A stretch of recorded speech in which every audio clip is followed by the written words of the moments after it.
Oh.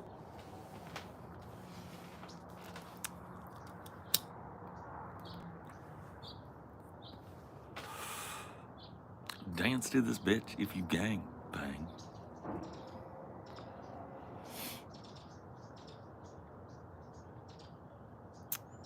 Good morning, everybody.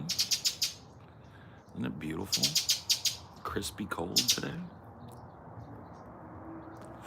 I might need me a hat though.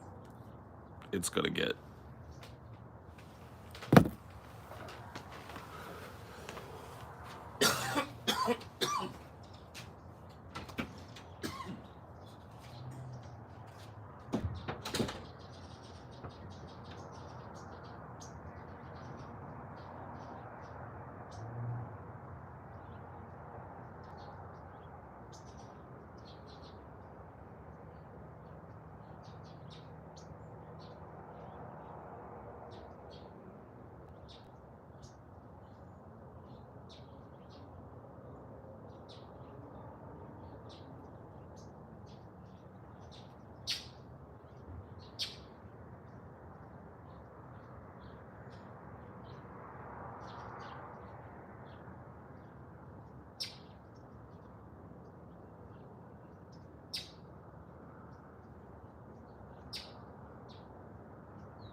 Hurry up, coffee.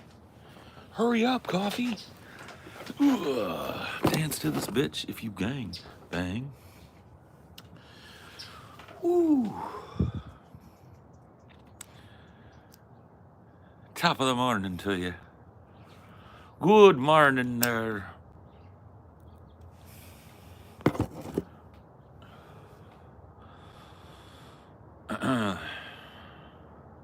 There's more hair on the coat than Paul's chin. So true. Your new facial hair look, are you gonna start wearing more leather? Oh yeah. I was actually thinking about getting that Retrospective look complete. You know what I mean? Cut the hair short and just go back. You know what I mean? With it. Get that full Retrospective going.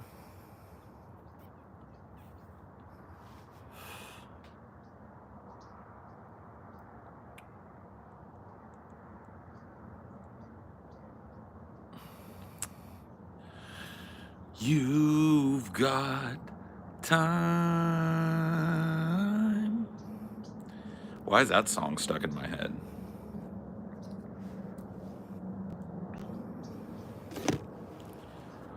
The Walrus.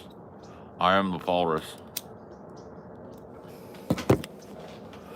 I am the Walrus. Goo goo goo jube. There's a roach on your wall, and he's sucking on your wall. Anybody wants a wall, I'll be up on the wall.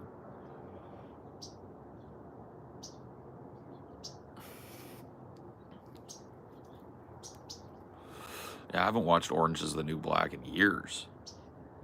I don't know why that's in my head, but it surely is.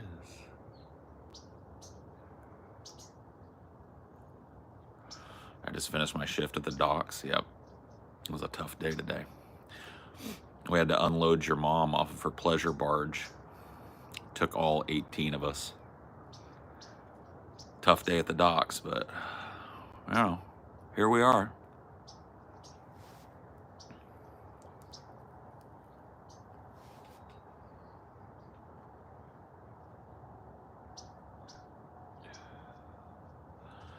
Let's see if I can do the look. Hold on, you gotta have, your eyes have gotta be sad, but you've gotta be smiling.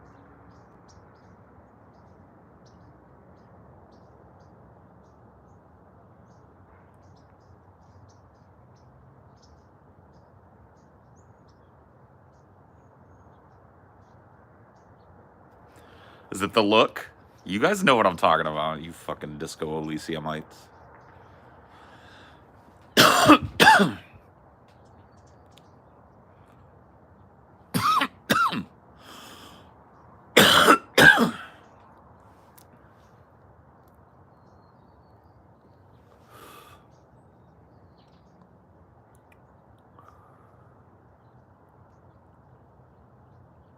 Do you know who Green Day is?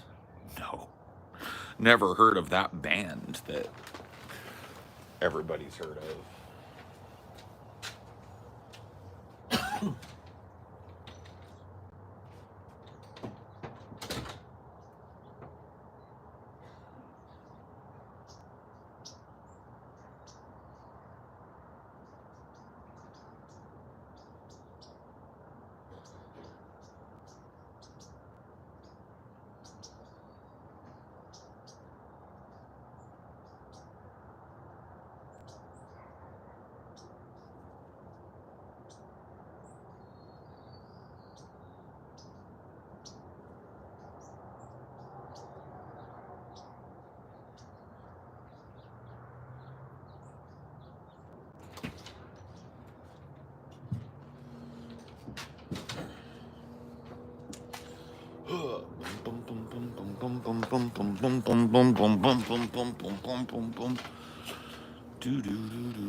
I can't get up, it's the I'm out of control. A spread under wizards and I want you to know. Something, something, something had a favorite trick. Down on Santa Monica where tricks are for kids. Ooh. Come on and take me. Ooh. Come on and take me home. Come on and take me. You got your problems. Whoa. I've got my eyes wide. Oh, you got your big cheese. I got my hash pipe.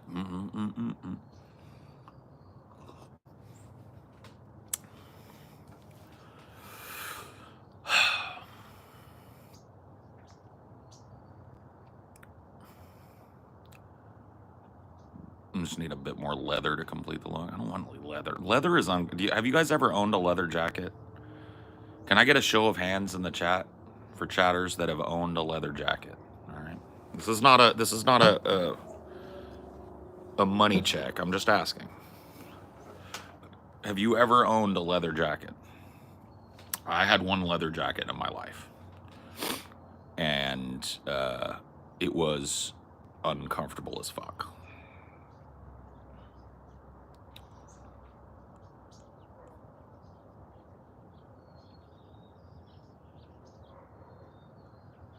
It's like very heavy, really uncomfortable and loud to move in. Like, people don't realize, like, leather, when you move in it, it's like every time you move, it's garbage.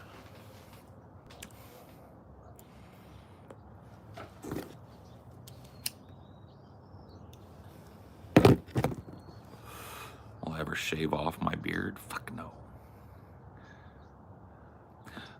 No. No.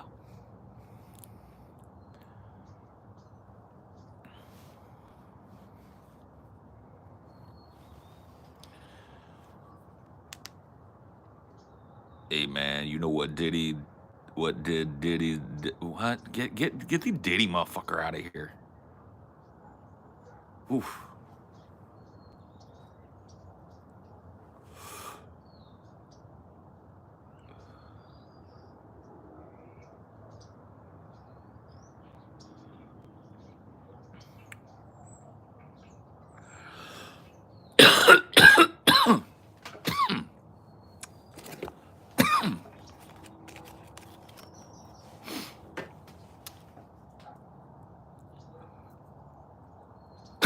Hoodies and joggers. Yeah, I like hoodies.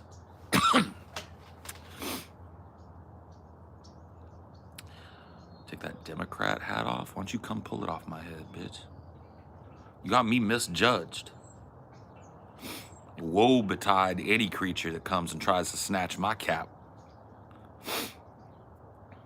You do that in public, you better do it at full speed, and you better be faster than me. If I get my hands on you, I'm gonna take more than my motherfucking beanie back. You feel me?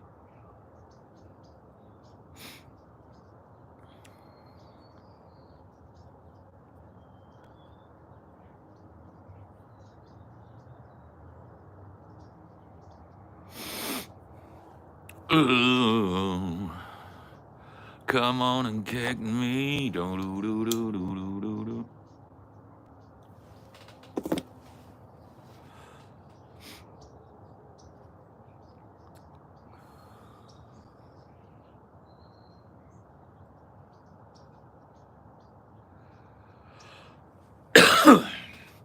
Here, I'll help you out then, Sheriff. Boom. Monkey button on. Too early in the morning for y'all. Fucking retarded shit. Typically this early in the morning the dum-dums ain't up yet, but today the dum-dums were up and then some. Ooh. It's the weather. I have no fucking clue, bro. It's cold. I'd say it's like in the low 40s, something like that. It's cold. Cold enough for me.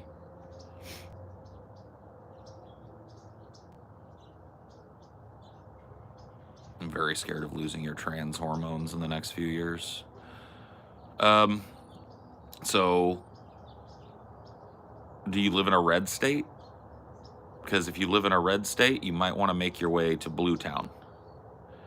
And before you say I can't, you probably can. Just so you know, you probably can.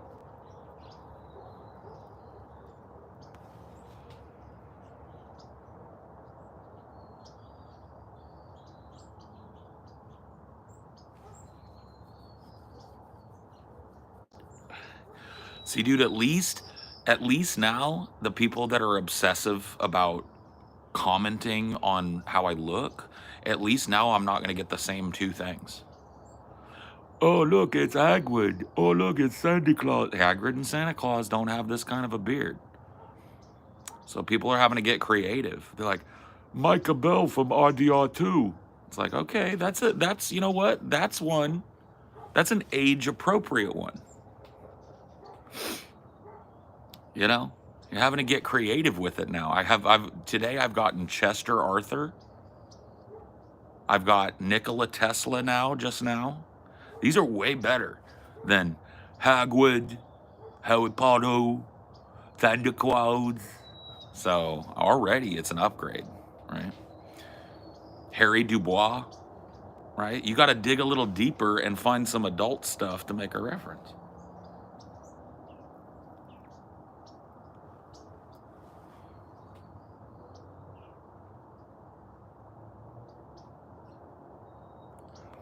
Yeah. It's a very uncommon beard style. So you really got to get niche.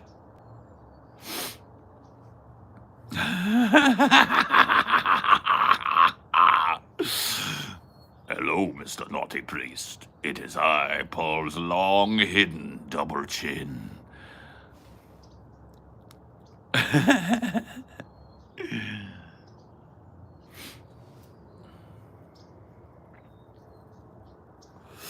I got Mr. Naughty Priest's heart beating all fast. He doesn't know what to do with this Chester Arthur look.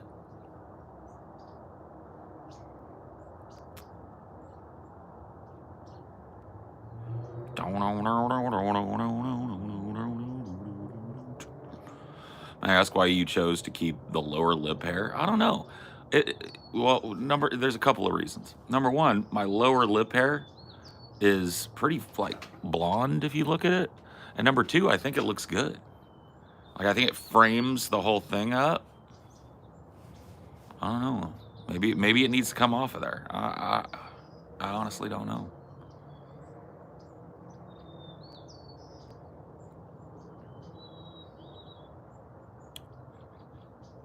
Santa Claus during the off season. Why would Santa Claus shave a long ass beard during the off season? That don't make no sense, bro.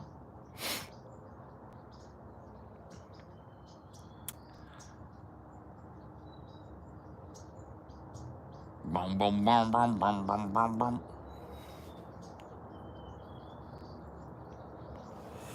You know what I look like, dude? You guys are all missing it. I'm the medieval innkeeper. All right? I run the tavern and the inn.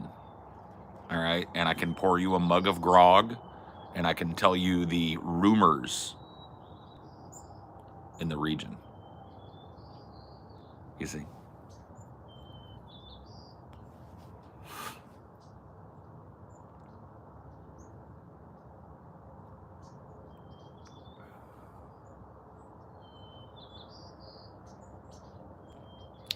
I've heard there've been goblin attacks near Bainwater Bridge, but who walks that way anyway? There's nothing out there but swamp. I've heard tell that there's buried gold out in the woods, but I wouldn't know where to start looking.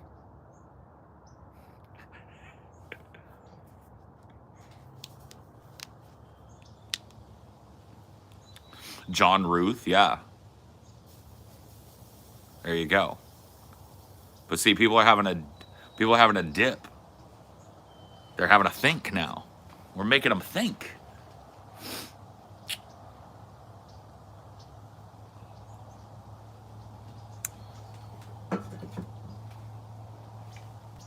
A group of hearty adventurers such as yourself would surely find no trouble in the old elven ruins south of West Chesterfordshire.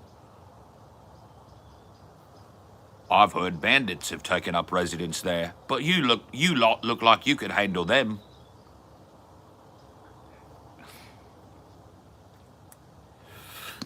What was your favorite of TJ's beards? TJ's only really had like, he's had the goatee way back in the day. Then he had like a shorter beard where he'd keep it trimmed for a while, and then he's got like the long wizard beard, right? I like his wizard beard, man. I like it when he just lets it roll. His Amish look? Oh, yeah, I forgot about that one. I put that one out of my mind. That was not the best one.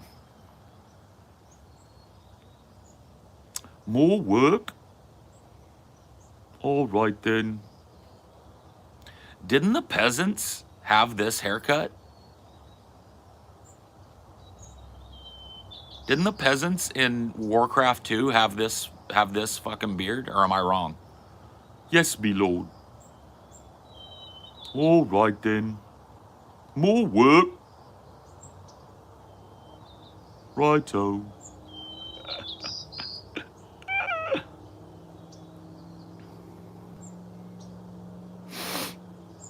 You fucked your goatee up, dude. It happens though.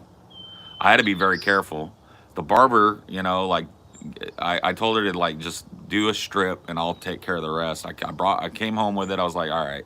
I looked at it last night. I was like, some of this length is gonna have to come back, and I'm gonna have to widen it. So I very carefully went in and did some beard surgery last night. Widened out the thing so my whole chin is naked now because it was like still half hairy here. So we got the whole chin out, and we trimmed back some of the length because it was starting to like come together here, which was weird. What do you mean U.S.? I live in Retrospective, friend.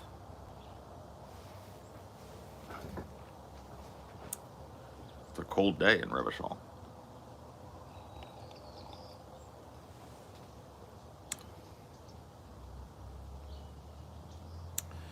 Yeah, General Burnside, see? Ambrose Burnside. What a name.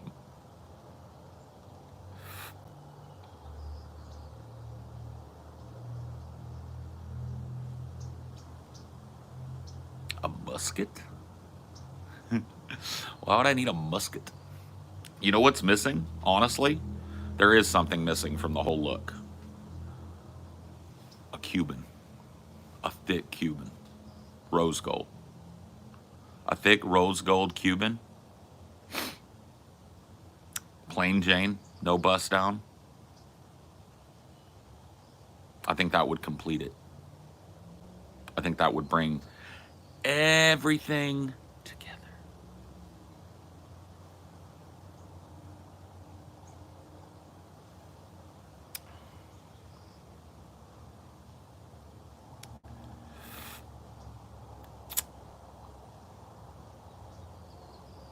Yeah, that's right. I just had a big Stalin mustache, yeah. More work? All right then. Off we go then.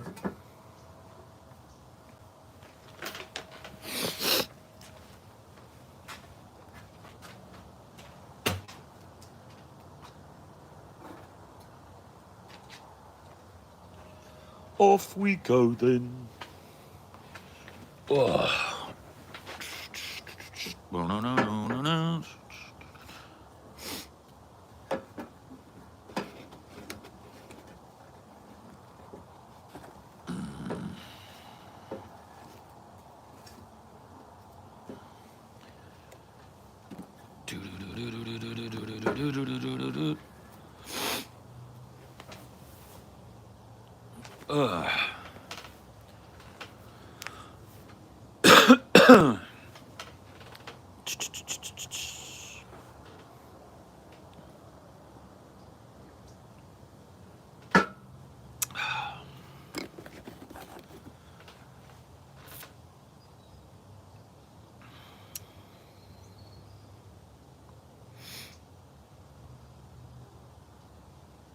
Man, even the monkey button's not working today. Am I gonna have to go to level 2 monkey button today?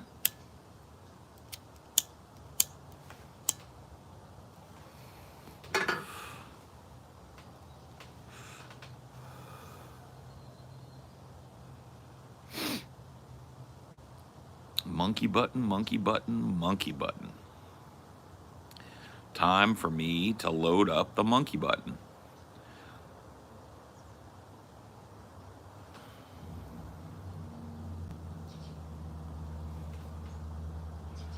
It's a hard knock life. I know. My poor mods, man.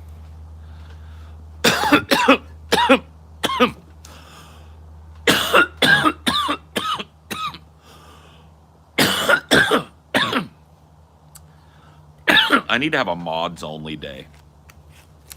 I think I can do that. I think I can have a mods only day. Like, just keep everybody from chatting except mods. Do a whole stream for just the mods to give them a break. So that they don't have to police you nerds.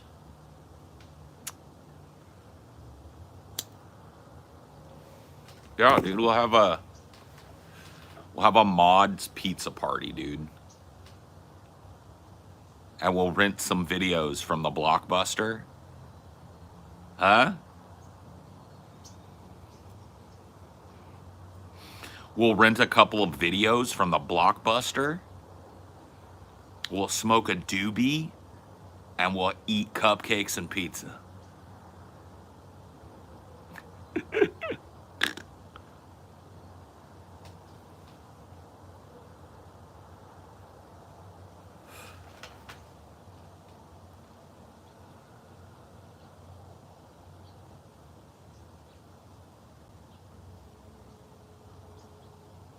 Saw Skibidi Toilet? What? They have Skibidi Toilet toys now? Is that what you're saying to me?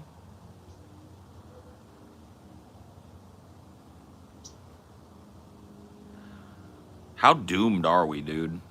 TJ's fucking, he's long on this shit, bro. He's saying like, oh man, we were into like Ninja Turtles and shit. And I was like, yeah, Ninja Turtles had a fucking plot, had characters. They were ninjas. You know what I mean? This is literally a bunch of dudes that pop out of toilets. That's the whole thing. You know? It's like there were lessons in Ninja Turtles, you know? You remember when Raphael and Donatello both had a crush on April? And they got in a fight, and then they had to make up because they realized that friendship was more important? Or it's a troll, nobody really watches it other than kids of bad parents. Dude, have you seen that? Have you seen that, like, video where it looks like a bunch of, like, first or second graders? Or maybe even kindergartners, and there's a whole auditorium or, like, a whole, like, lunch room filled with them. And there's people dressed as Skibidi Toilet. And they're going, brrr, skibidi, dibbidi, dibbidi. And the kids are like, you got, like, don't tell me it's a meme. Don't tell me fucking kindergartners are memeing.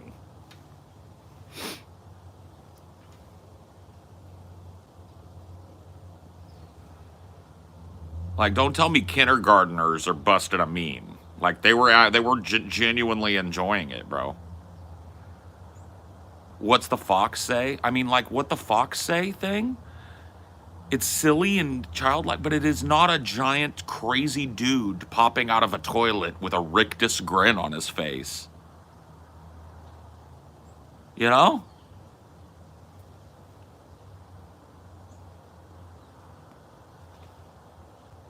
Man, your toddler's got skibidi riz, bro.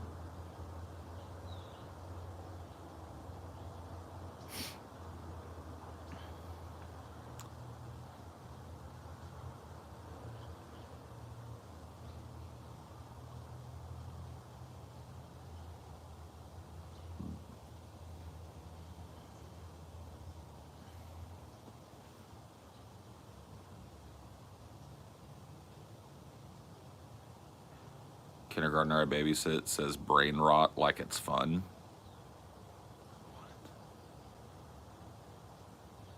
You said what, friend?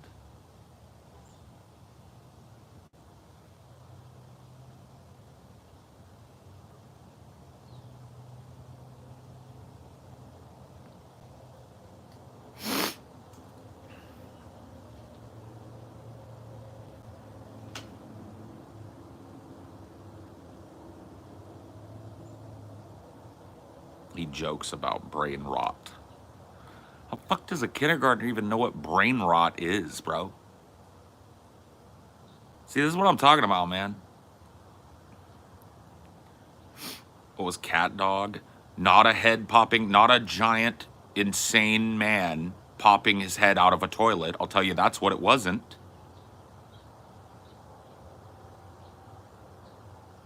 Like, that's what it was not. I can tell you that much.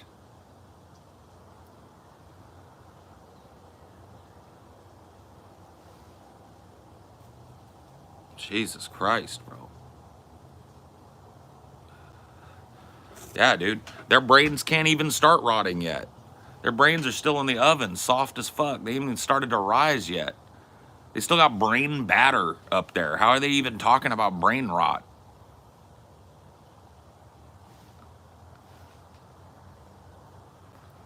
I don't even fucking know, bro.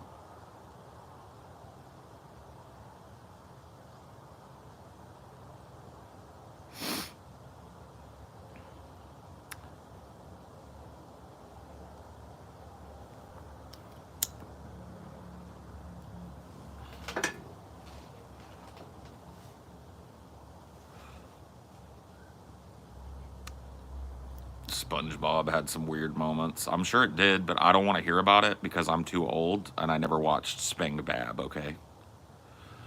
I just got no frame of reference for a continued conversation about SpongeBob.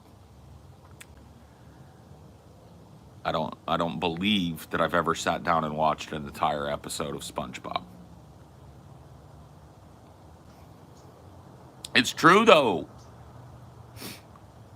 Dude, a kindergartner is basically like if you took a blueberry muffin mix, right? And you mixed it up and you plopped it into the little paper things, right? Put it in the oven, right? And walked away for 1 minute and came back and pulled that shit out of the oven, bro. It's still just fucking liquid, you know? It takes like until, what is it? What age do they say? Like until you're like legit 22 for your brain to finish cooking, right? 25, something like that. Okay. Yeah, so your brain is not done cooking until you're fucking 25 years old. 26 now they're saying, dude. When does the brain eat? Dude, maybe by the time I'm dead, they're gonna be like 70-year-old is when your brain finally finishes developing. It's like what? It used to be in the early 20s is when they said like that's when your brain starts to like turn into an actual brain.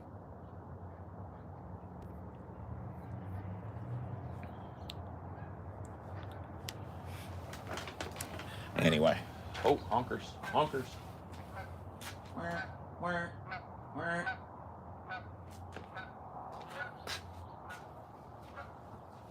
The flying V.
Neuroplasticity.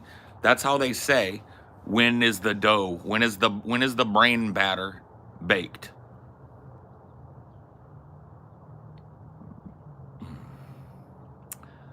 When do you bake the brain batter?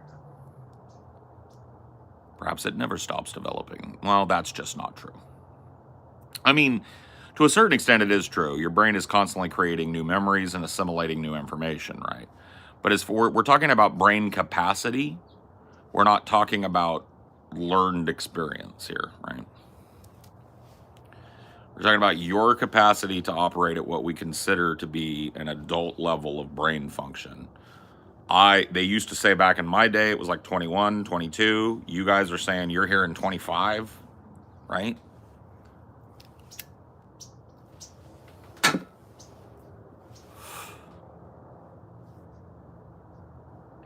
Yeah, dude. I just have to afford the boat, you know?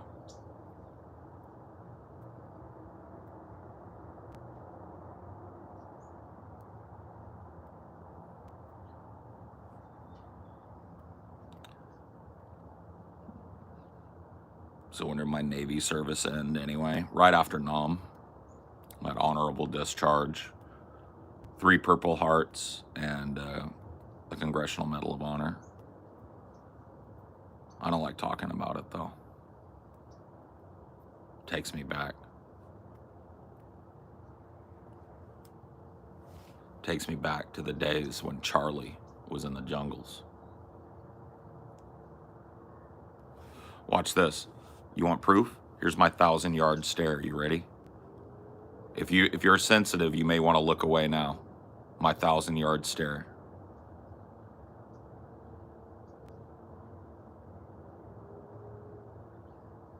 Told you.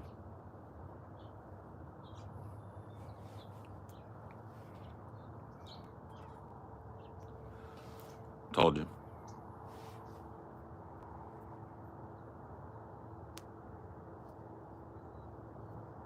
You were warned. Okay?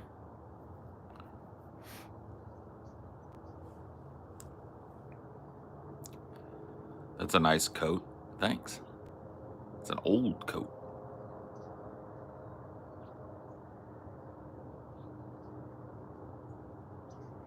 Commodore's ego. I need some epaulets if I'm going to be a Commodore. There's no Commodore out there. They might put epaulets on a pea coat, but I'm going to have to get some epaulets if I want to go full Commodore.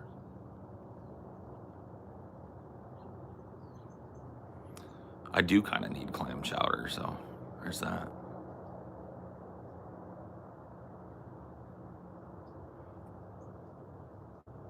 Isn't there like some dude on a clam chowder can that kind of has this beard? Like a fisherman or something? I swear there's like a logo guy that has this beard, but maybe I'm wrong.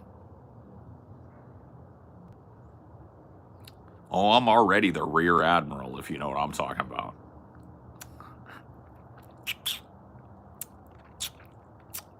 If you know what I'm saying.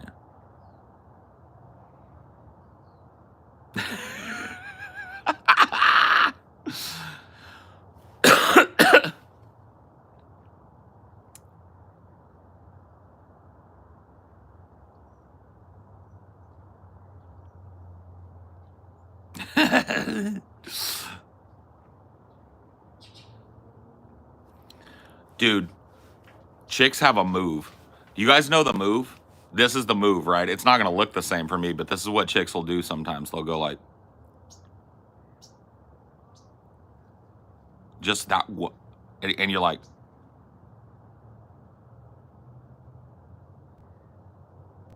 you guys ever gotten that move on you? The just kind of nonchalant, like, you're like,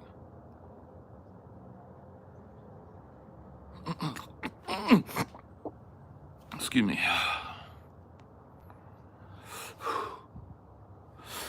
I'm gonna catch my breath. Sorry about that. I just got dizzy.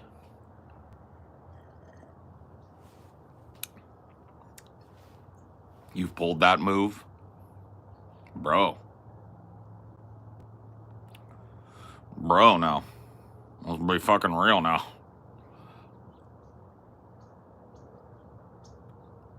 Ambrose Burnside, yeah. General Ambrose Burnside, who, by the way, is the reason why Sideburns are called Sideburns. Did you know that?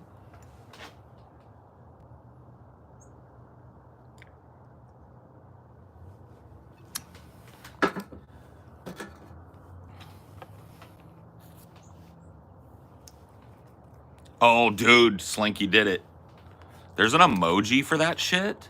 Of course there is. It's like one of the best moves y'all got.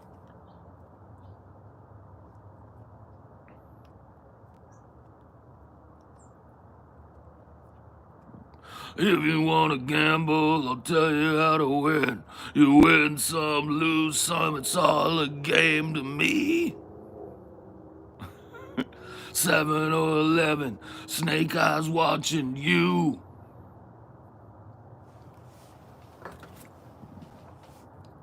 The only god on me is the ace of spades. You know, dude, there was a game, nobody plays it. It was a game, and it was actually really good, but nobody talks about it or plays it. Called, I think it was Matt Hoffman's BMX. It was a game made in the style of Tony Hawk's Pro Skater, but it was a Matt Hoffman game. And I shit you not, it was good, and Ace of Spades was on the soundtrack. That's where I think it was a PS1 game, yeah.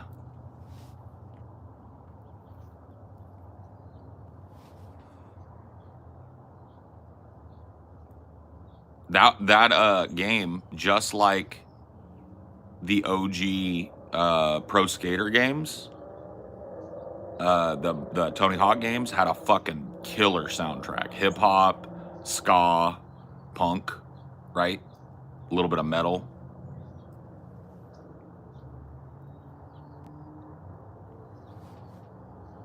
It might have been PS2. It probably it probably had to be PS2, right? Because it was way after like Tony Hawk's Pro Skater 2 came out, I think. Which, by the way, I would destroy all of you at. I got obscenely good at that game. Like, legitimately got to the point because, okay, wait a minute. Am I thinking of the wrong game? Which one was the one where they added the revert into manual so you could just keep a fucking trick going across flats? I got to the point in that game where I would literally, like, I could trick infinitely. Like, I literally wouldn't drop a trick ever. Like, I would be manualing across big long gaps. I'd be fucking doing quick little grinds and fucking shit on the way. I'd be, making, like, grind my way over to the bowl and do some vert shit where I'm manualing and I'm doing revert manuals into the next bowl, so the trick score just goes up, up, up. I could just, like, never stop. I could trick my way around the entire fucking level of every level. And, like, my score was basically just limited by me getting bored or my hand cramping up or some shit. You know what I mean? Like,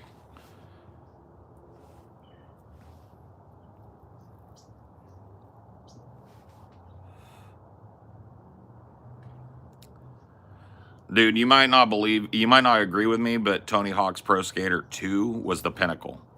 After that, there's still some good games, some really good games, honestly, but they never quite hit the same. They never quite had the perfect soundtrack, the greatest level design, the ability to trick your way through the whole level. You know what I mean? Pro Skater 2 was the tip top.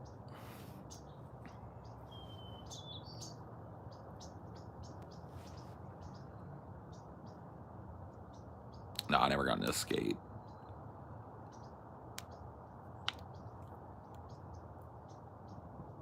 Oh, dude, Tricky was a great game. Yeah, they need to remake that game. Can you imagine that game with, like, modern graphics and HDR and everything? It'd be fucking nuts. Like, why don't they make Tricky? I know they've got games like that where it's like extreme sports, whoa, but they're all too, like, quasi-realistic. You need that fucking SSX Tricky where you're fucking, tricking on some insanely steep alien landscape. You're doing all these wild fucking tricks in the air and shit, doing boosts. You need all that shit. I don't know why they haven't remade that. Give us another fucking SSX Tricky.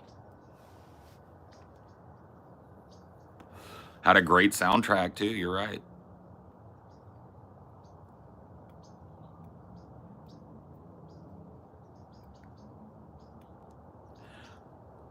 Roll it back, right? Roll it back. Fuck this, like, complex shit. Just make it a fun, arcadey, weird, extreme fucking downhill snowboard game with huge gaps, huge jumps, huge grinds, crazy tricks, boosts, racing against your friends. Like, that's all you got to do. Why you got to overcomplicate every goddamn thing, dude? Okay, let's talk about gaming for a second. I've noticed a trend, and I call this trend hypercomplication. Have you guys seen this shit? So I think it started with Dark Souls, right? Or Demon Souls, honestly, where it's just like, those games are great because they are almost autistically complex. You've got all these different subsystems, weapon swapping, different fucking amulets you can swap in and out. You know what I mean? Like, if you really want to get into those games, super hyper complex, dense, deep system, right? And so I feel like a lot of games were like, oh, that game sold fucking 100 million, right? That game sold 100 million. Let's make a game that's just hyper complex. Let's make people go through 9 menus and spend 25 years learning our control scheme and shit. And then you get a game you can't just jump into and play. Bro, I'm not trying to boomer you, but when I was a kid, right, you didn't have the ability to, like, download a video game or try a demo. You had a bet, right? So a lot of times on the weekend, you and your buddy, your friend gets to stay over at your house. Your mom's going to take you to the rental store. You get one game, right? You'd pop that, I don't care what it was, pop that game in, and in 20 minutes, everybody's playing it. So, and I'm not against complexity in games, dude. I love like complex simulation type games and shit. I love submarine simulators and like deep space simulators and shit. But why does every game gotta be that way? Where you gotta spend 3 hours in a tutorial learning the weird fucking bullshit, and then even then, it only gives you the basics. You gotta deep dive even further if you really want to master the system. It's like, I'm cool with there being games like that, but man, I feel like there was just an explosion of games like that. It's like, yeah, I kind of agree, Slinky. Like, I loved the game, and at first, all of the little complexities and weird things that you could do in the world, right, and had to kind of do, it was kind of cool. You were like, man, what detail. But after like 20 hours of doing it, you just kind of wish you could just get on your fucking horse, you know? You feel me?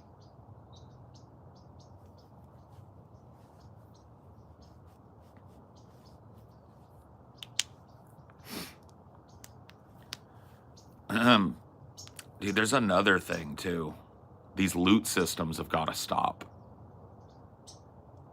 These loot systems have gone out of control, bro. I'm playing Rogue Trader right now, the 40K isometric RPG, right? Bro, it's got to go. This, like, every time you fight, there's a bunch of garbage loot that you basically have to pick up because you need to sell it somehow. It's so, and then like when you pick up something special, you've got to dig through your inventory looking through like pages and pages of garbage that you can't sort until you get back to your base. It's just like,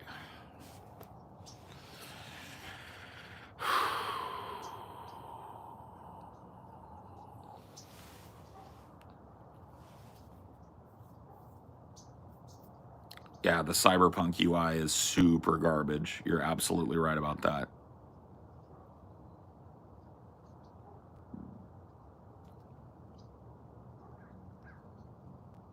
Weight systems, yeah. It's like, if you're gonna make a game that's covered in loot, don't hinder me by giving me some fucking like realistic, unless that's the game you're playing.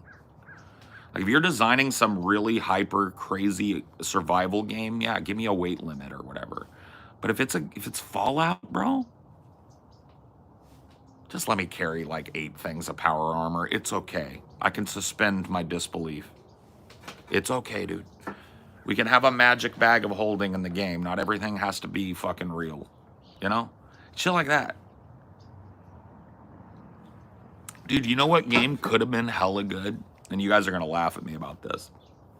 Could have been hella good, but was ruined by this very thing that we're talking about. And it's a Fallout game too. 76, bro. Fallout 76. Legitimately could have been a good game if they stripped away some of the shit that just made it fucking annoying to play. That game could have been excellent. But it was so fucking annoying to play. Not hard. Survival mechanics, the weight limits, the base, the fast travel restrictions, this, that. Just like, man, this game is trying to get me to stop playing it. And eventually I did.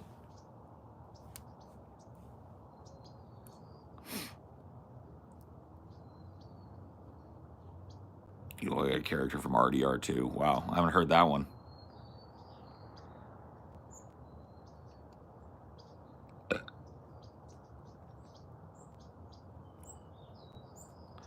Oh yeah, some of the enemies, just like, yeah, the bullet sponge thing. I don't know. I guess they had to do that for the multi-person content, but it's just like the way the world was set up. Yes. Well, it's not just Ark. I don't play those survival type games. Hardly ever. Because I get sick of the start simple. Complexity, like I'm fine with that pyramid, but when it just keeps going like that for fucking 90 hours, it's like, fuck this. Now I have to make iron ingots so I can refine them into adamantium ingots, so I can break those down into adamantium chunks, so I can use my special adamantium forge to forge that into a master's adamantium ingot. Then I need to get some regular cherry wood, and I need to use my curing machine to cure the cherry wood, and I need to then use my new charcoal burner to burn in that char on the cherry wood, and then I'll have a master axe handle. It's like,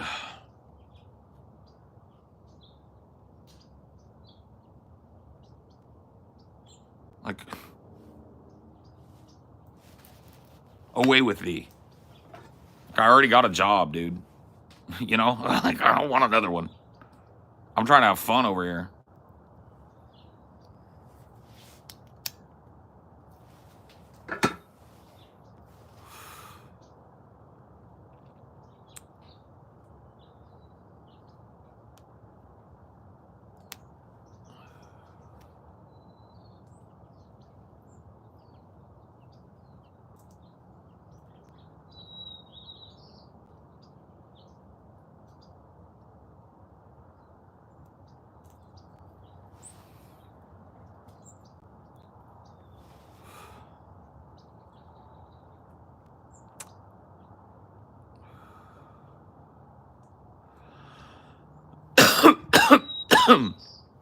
Survival games, especially multiplayer ones, just require such an intense time commitment. That's part of the problem that I have with them. Just can't do it. I can't live a second life in a video game. I barely got my grips on my current life, right? I'm trying to, like, have some fun when I play a game. I'm looking to, like, tune out and have a little fun. You know? I don't mind complexity, but not complexity for complexity's sake, bro.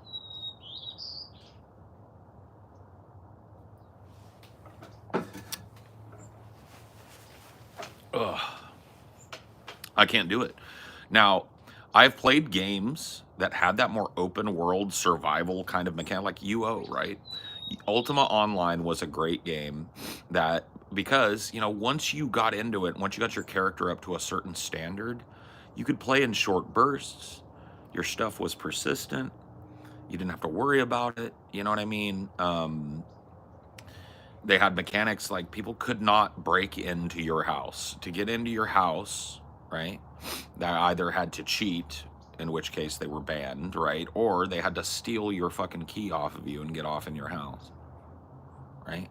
It was fair, balanced, fun. You had to have your head on a swivel. You could play for 10 minutes and get some money.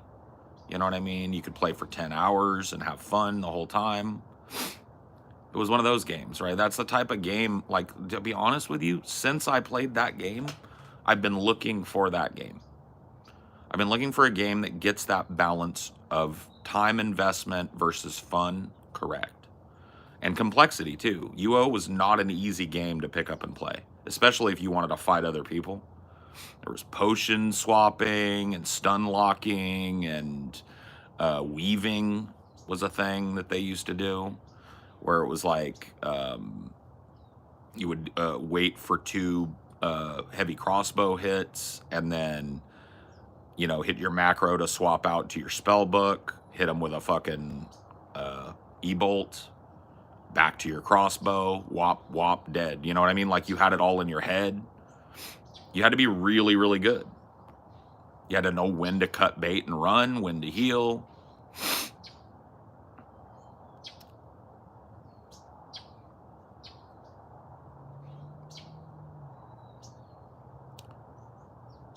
I don't know if you've kept up with Elite Dangerous.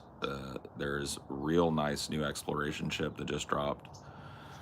Yeah, I don't know, man. I've been thinking about checking out Elite again because, dude, I just can't deal with the instability of fucking Star Citizen. It's kind of crazy, bro.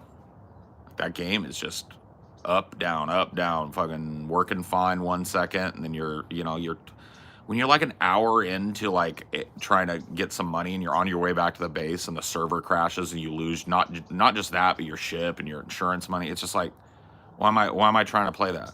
So I might come, because I've been kind of itching for a space sim.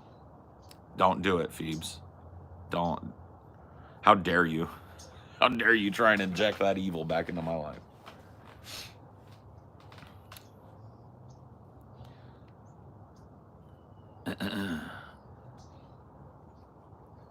Over 700 million dropped into Star Citizen over the years. I feel like it ain't. That's not true, dude. It's a legitimately, dude, when you're actually, okay, look, let me explain something to you, right? I get what people are saying, dude. It's been fucking a long time in development and they've spent a lot of money. But if you understand video games and the lineage of them, if you get on Star Citizen when it is running, right? Which it is, it frequently is. I'm not saying it's always down, right? And you've got a rig that can handle running it at max settings and shit, or at least close to it, right? And you're in that environment and you're into that type of game, right? You like that space sim type of thing. It is fucking insane what they've created. I'm not even joking. It is a mind-blowing experience to play that game as a kid that grew up playing Nintendo, right? No loading screens, completely seamless world where you wake up in your fucking little hotel room in a space station, you walk to the elevator, you go down to the lobby, you make your way to the people mover that takes you to the fucking airport or the spaceport, you get on the fucking thing, you sit on the subway while it takes you to the fucking spaceport, you get off, you go to a fucking thing, you tell it which ship you want to order up to which hangar, it puts your ship in your hangar, you go down an elevator to the fucking ship, there it is, you get in the ship, you request fucking undocking, the fucking dock opens up, you fly the ship out, you point it at like a, 90-degree angle or something like that, and you go full thrusters, you retract your fucking landing gear, you exit the atmosphere of the planet into space, right? Then you pick another planet, you go into hyperdrive to get to that planet, you pick a spot you want to land on, you enter the atmosphere of that planet, all seamless. Or let's just say that you want to take a break for a second, so you are in orbit of that planet, you stand up from your seat, and you go in the back of your ship, and there's shit for you to do. Different exploration stations you can man, you can sleep, you can, have 5 or 6 of your friends with you, right? Chill with them, play some games. Then when you guys are ready, jump back in the pilot seat, land that ship seamlessly through the atmosphere on a base on the surface of the planet, open up the back of your ship, your friends jump into some fucking space ATVs and go off riding on the planet. You jump in a hovercraft that's on the back of your ship and bzzz. It's like,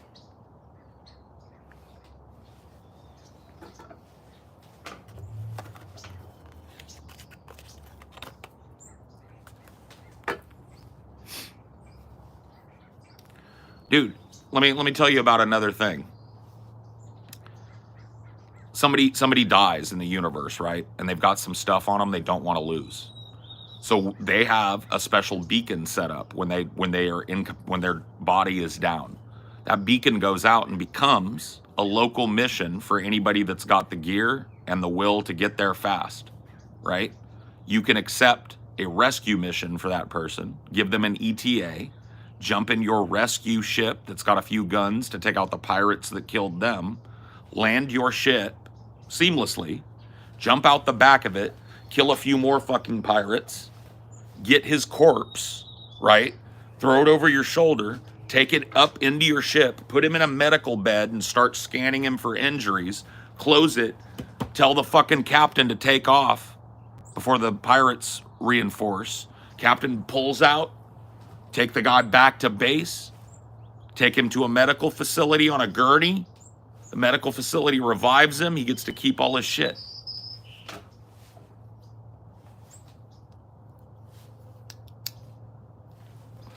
100% player interactions at every step except that final revival thing where you take him to the mass hospital on a station.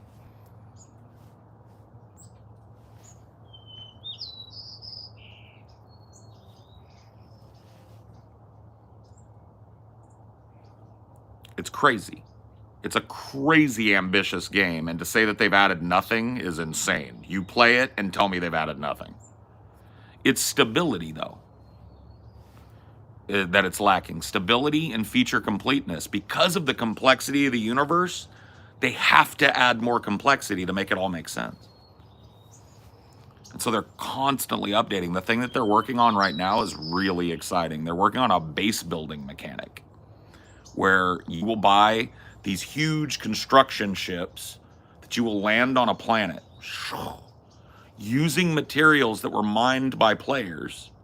Your ship starts to 3D print a base. Your ship becomes this giant manufactory to 3D print a base. Using all these fucking materials mined by people. And when it's done, you can take that ship elsewhere and make another base, and it leaves behind a fabricated base for then players to go in and decorate and make functional. Am I fucking on a planet, right? That's what they're working on right now. That base becomes a home base for a mining operation, right? A warehouse, a defense post, a resupply post, a repair post, and a supply depot for all of the raw materials that are mined by people.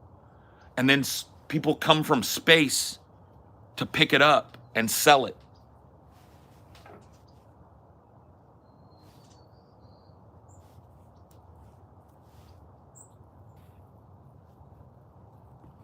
It's fucking nuts. Insanely ambitious game. Insanely ambitious. Yeah, I did the Helldivers 2 thing. It was a lot of fun, but it just got repetitive. But I think I got my money out of it, honestly. I played a lot of hours of that game.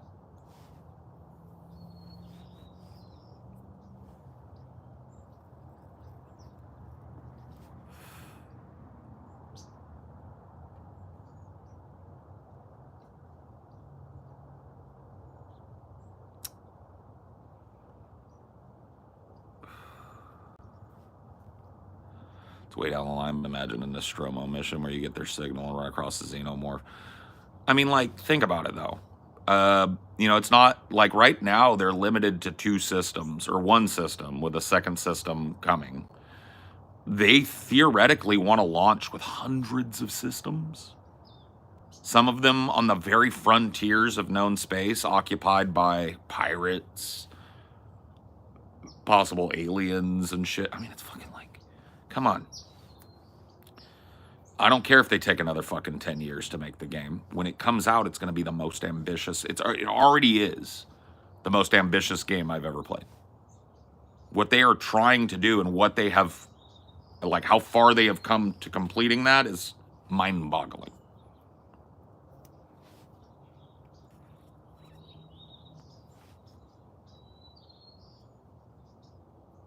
Star Citizen.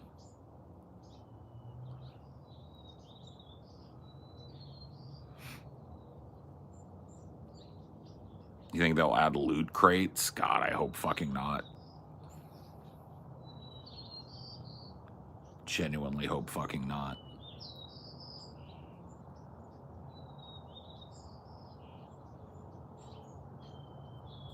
That would be bad. Let's put it that way.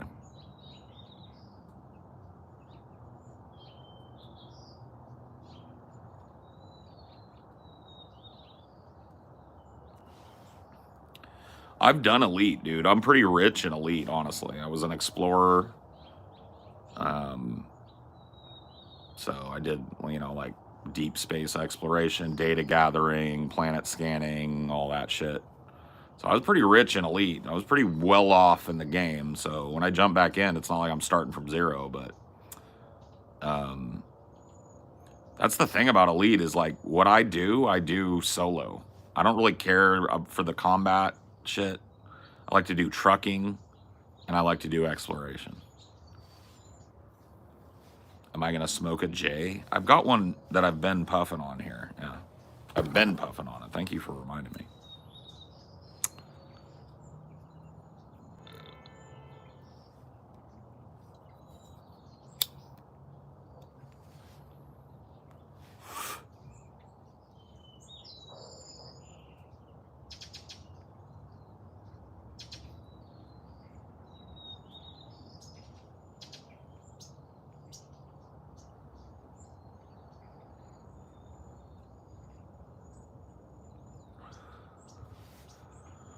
You make custom joint holders out of wood. Cool.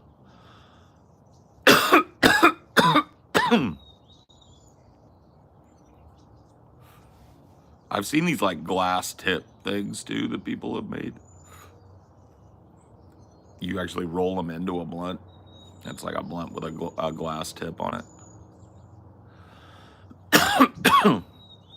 Yeah, we like those.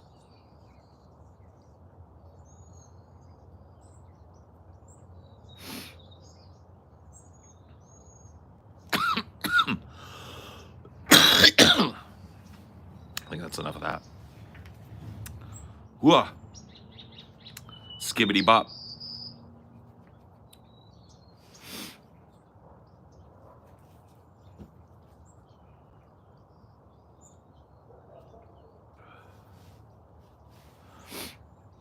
Starting to understand why people would enjoy these trucking simulators. Yeah, I like just having something that I can make slow progression at with a fun gameplay loop. And, you know, if you've got that, I'll do it. I don't really care what it is.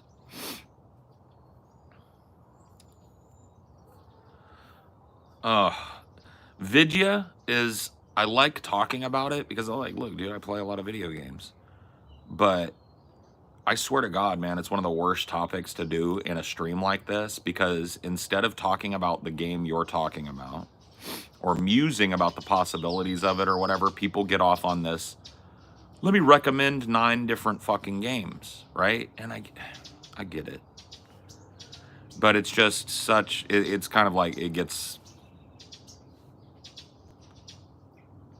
a little lame after a minute. Gaming is kind of a you got to skirt around the topic a little bit because everybody kicks into, have you played this? Have you played that? Have you played this? Have you played that? Have you played this? Have you played that? And just becomes like, all right. What happened to the beard? I shaved it. I decided I wanted to be Ambrose Burnside for a while. And so here I am.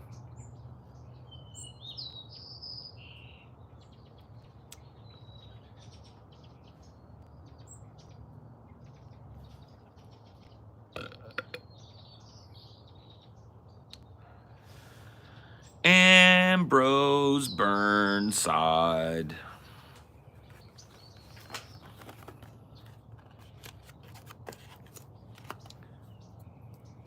It's pretty not bad. Well, I've got to stare at it more than you do.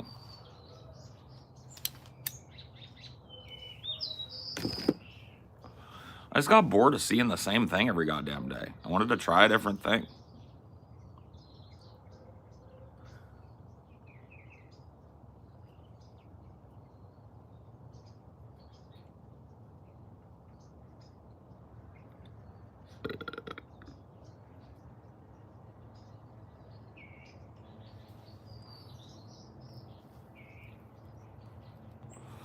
I miscalculated in Fredericksburg in 1862, sir.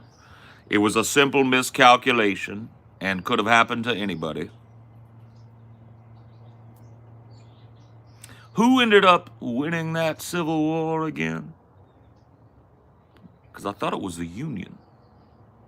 Been a while. I've been retired for a while, you see.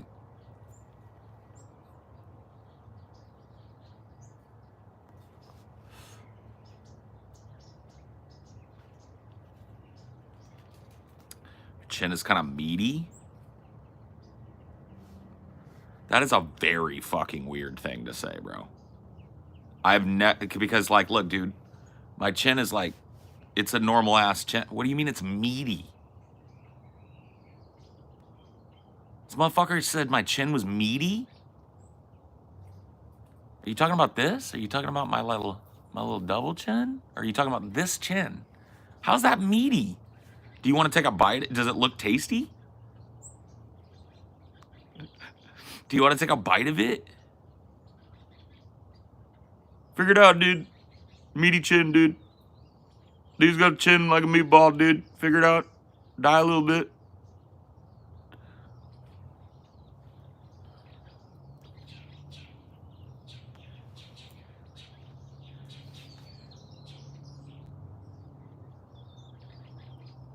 Dude, Nuggy said I have a cute chin last night, and I was like, man, everybody got to just zero right in on everything, dude. Figure it out, dude. And a meaty chin, dude. Look at chin. Looks fucking meaty, dude. Figure it out.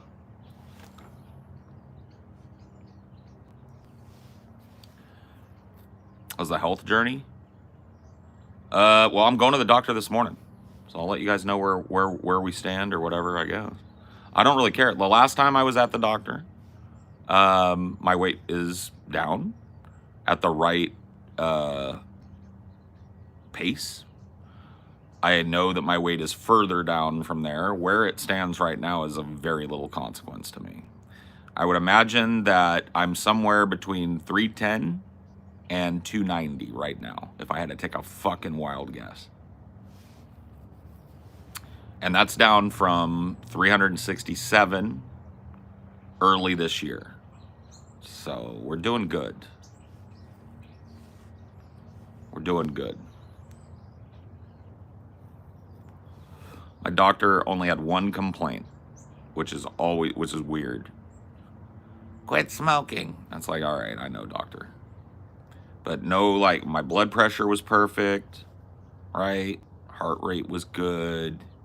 Metabolism was good. The whole blood panel, everything was fucking pristine.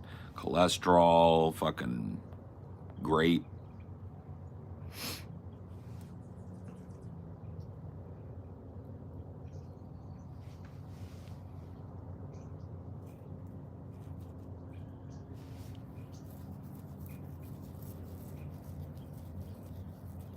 Felicidades. Yeah. So, I don't want to like repeat myself, and I know a lot of you weren't here. Like this jacket that I'm wearing, I've had this jacket for 25 years. I bought it in my 20s, my early 20s, and I am able to be in it. Like I'm able to fit back in it for the first time in probably like 5 or 6 years, probably. Like it was just not something I could wear. It was just like, well, too fat for this now. And now it fits me like perfect again. So that's a good, a sign I'm heading in the right direction. I'm in the same shape I was or thereabouts in my 20s. That's pretty fucking good. We're working on it. We're clawing our way out of fatness. One fucking day at a time.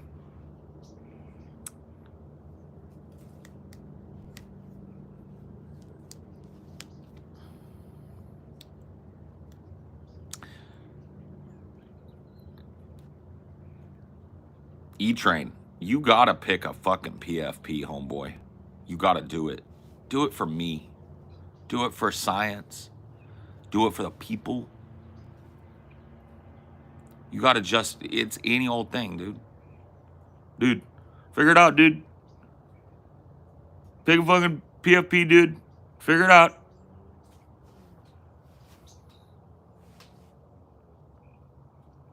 Die a little bit. Okay? I fucking love you. But you fucking die.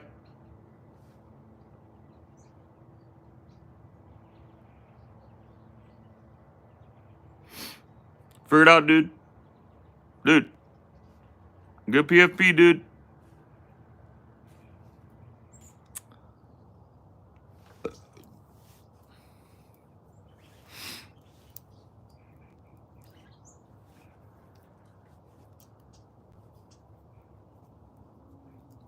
Can't nobody tell me nothing.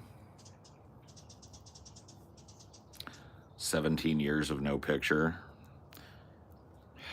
You just got to do it, dude. Figure it out, dude. Figure it out, dude. Yeah, take a pic of your big toe. Yeah. Or just take like a really close-up picture of your ball bag. Nobody will even know it's your nuts.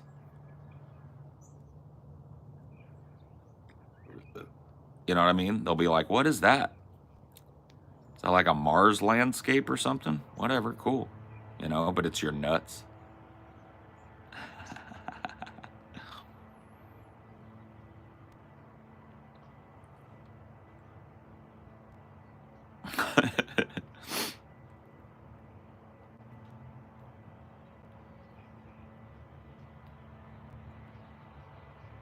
I'll sneak a picture from inside work. Treading thin lines, dude. All right, dude. I don't give a fuck. Figure it out.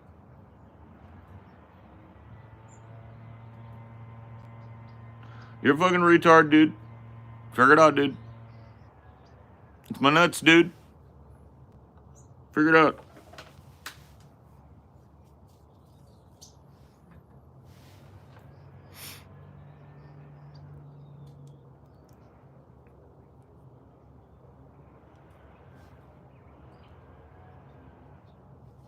One of those giant insectoids on this Martian landscape. Figure it out, dude.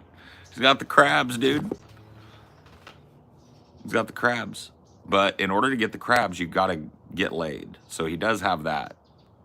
It is kind of a flex because it proves pretty incontrovertibly that he got laid, right? So it's like, how do you juggle that, right?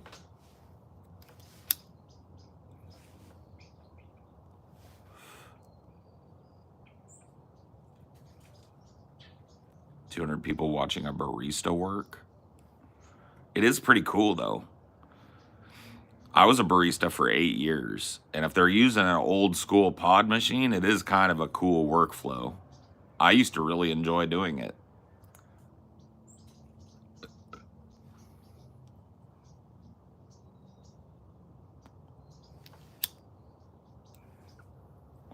You get a DNA test, dude. Figure it out. Raising the mailman's kids, dude. Die a little bit. Figure it out. I don't know.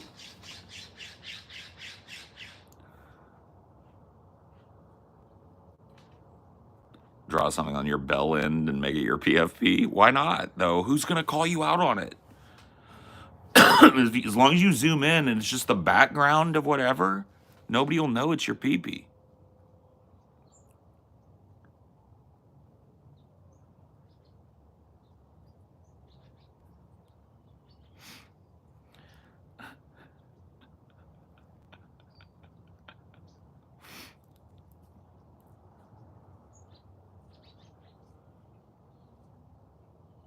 Former barista here the day I had 4 quads. 4 quads? 4 quad shots? That's a lot of shots. There's some nice coffee in there for you, baby, if you want. Get some there in a minute, baby. All right. D finally ready to come out.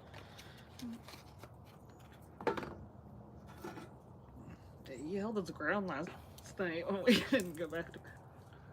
Yep. He was not having it last night. He was on a snuggle protest.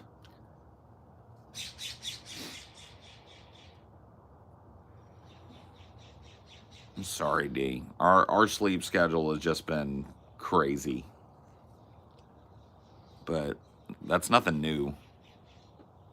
It's pretty much me.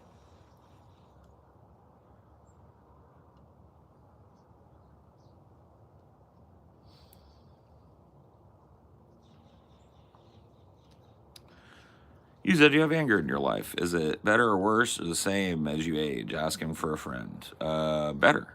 Way better.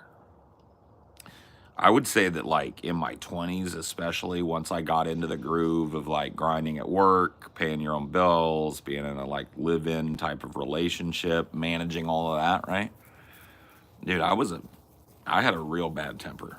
I lived a lot of my life around those ages led around by my temper and my anger and my frustration and my indignation about things and my sense of fairness and all this shit, right?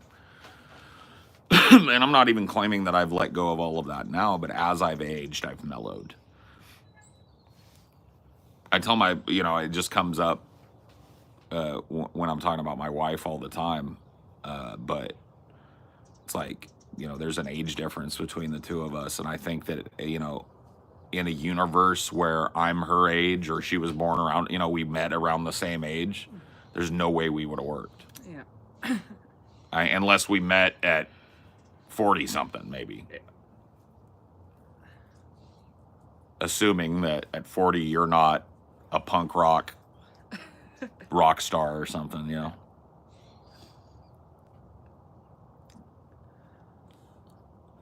But yeah, I mean, Amelia is supremely mellow as a person, and I definitely am not, at least by nature, super mellow.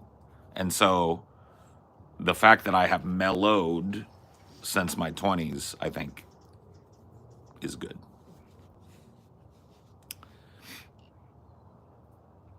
But I've still got kind of a temper on me.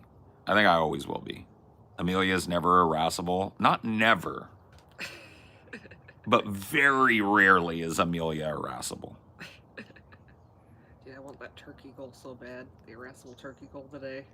Oh, it's happening. It's gonna be first on the list. We'll make it happen.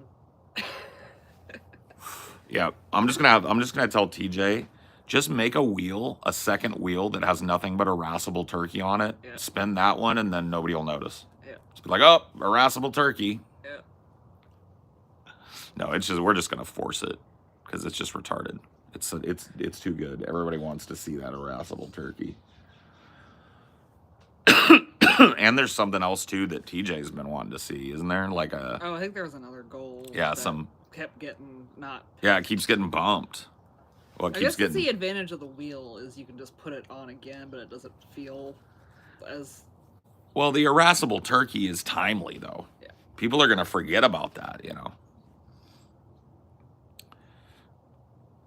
I mean, like the advantage of like moving goals from one show to the next, the wheel makes it so that it's not like trying to shove it to be a low goal or something just to get it done.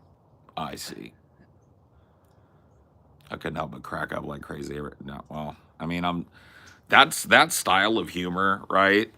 It's the same style of humor as the Kane Fabe shit. The why is he in a suit? Kane's running for mayor. Undertaker off of Mankind off of Hell in the Cell. That kind of like it's in the category of what they call anti-humor. The humor of it is its lack of humor. It's the loop. It's the absurdity of it, right? It's the fact that for whatever reason, the topic keeps boomeranging back to this absurdly, right. But that's a certain type of humor. There are people out there, I'm going to keep diagnosis terms out of my mouth. There are people out there who take things very literally. And for them, I often find that those people have a very underdeveloped sense of the absurd. And absurdity, when you are receiving it as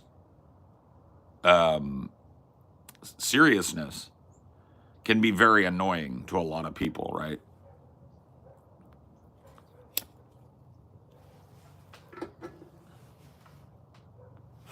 You like the disco beard flayness? It really is the Harry Dubois beard. I can't deny it. Pushed Paul to cut it shorter, apparently. Well, here's the thing. I told the lady, yeah. I trust your clipper work more than mine, so just give me a very, and I'll go clean it up at home. So I had every plan on, like, I just thought it looked cool with it Yeah. super long. But I knew I needed to shape it, and I didn't want to have her do it. Like, I just wanted to, because I don't have those nice clippers. I see. I'll go get my coffee. All right, baby.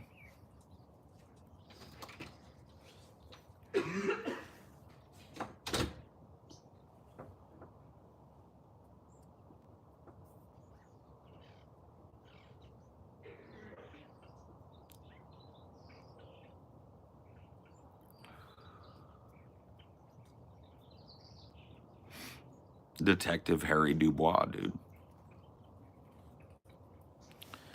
Your lessons you've learned from being married.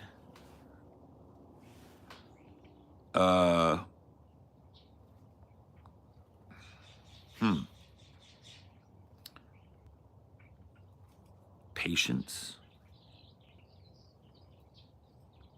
and radical acceptance. Compromise. I mean, it's all very, I don't know. Excuse me. It's all very rote.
Ooh, boy.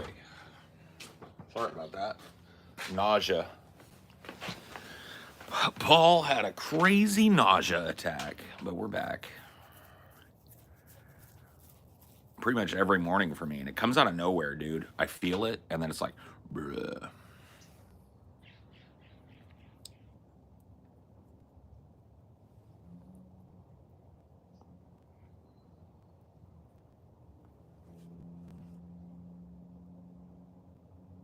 I take a bunch of medications on empty stomach, yeah.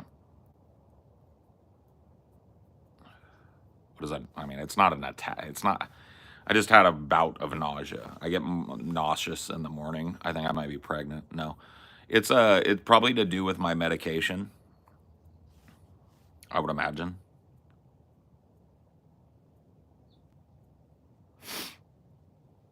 It's like I'm having a heart attack or anything. I just will start feeling nauseous, and I gotta get up, and I gotta get a piece of ginger, and I gotta eat it, and I gotta let it fucking settle down. It's the only thing in the world that stops it. And that's that. I just need to start carrying like a little baggie of that ginger around so I can just pop it as soon as I start feeling it.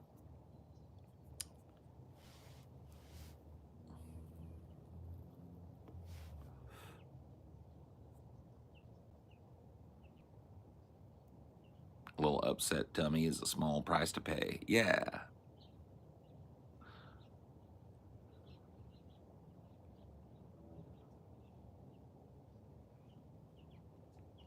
Have a little pinch of ginger. Well, that's what I have. I have a candied ginger. I've just got a big container of them that I keep around. I just need to like put some of them in a little Ziploc and just have them in my pocket so I can just, as soon as I start feeling it, reach in there. Some like by the time I get up, go all the way to my office, grab the fucking ginger off the desk. It's what's ever growing in that second chin.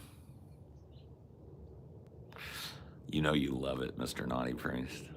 You want more of it, Mr. Naughty Priest. You want to lick it. You want to suckle it. You want to get up in there and nestle. You want to know if it's warm and comfortable in there. Is it, Mr.? You think this would be a nice blanket, Mr. Naughty Priest? Don't make me spread it on you, because I'll do it. That's a threat. That's a direct threat. I will get my fingers, I'll spread it. I'll spread it on you. And then what?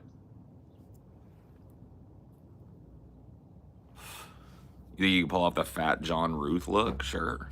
You won't even know I'm fat if I'm dressed like John Ruth, because he had that fucking gigantic seal fur coat or whatever the fuck it was, right? Made him look like 3 times his size. So just give me less of a poofy coat. John Ruth it is, bro.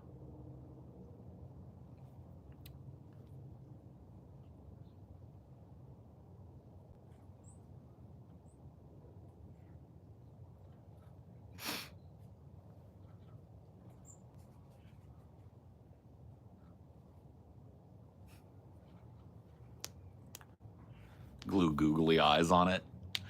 I could get a tattoo of like a little like something here, right? Like a little face. It's a little guy in there for you. Yeah, dude, nuzzle up in my chin money. Thank you. Yeah, you could speed bag it if you want.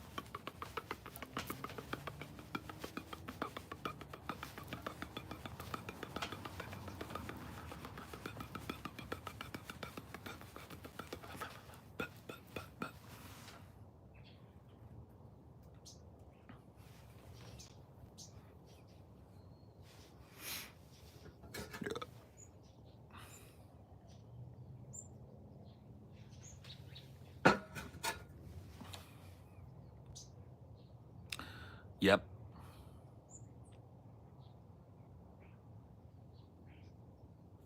Spread it, spread it. Why am I so goddamn entertaining? Why are you so goddamn entertaining, Posey? Take a while for your body to get used to not eating meat? No. In fact, I gotta be honest with you, I think if I started eating meat again, it would take longer for my body to readjust to eating meat than it took for me to adjust to not eating meat. 100%. I think at this point, I don't even like crave meat anymore. Like I've thought it was gross for so fucking long, and the way that I was able to eat it, and those like just ground beef, ground chicken, processed shit, right? I don't miss that shit. I don't miss any of it. So it's like, no, I'm a pescatarian, so I eat fish, shellfish, stuff like that. Just no red meat, pork, chicken, poultry, turkey, venison. I just don't fuck around with it.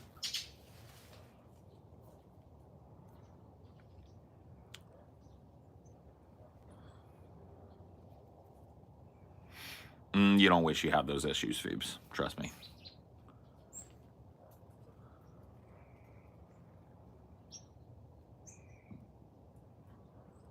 My mom keeps tagging me in abortion posts since the election. I have 2 daughters. Posts like teens are saying your body, my choice at schools.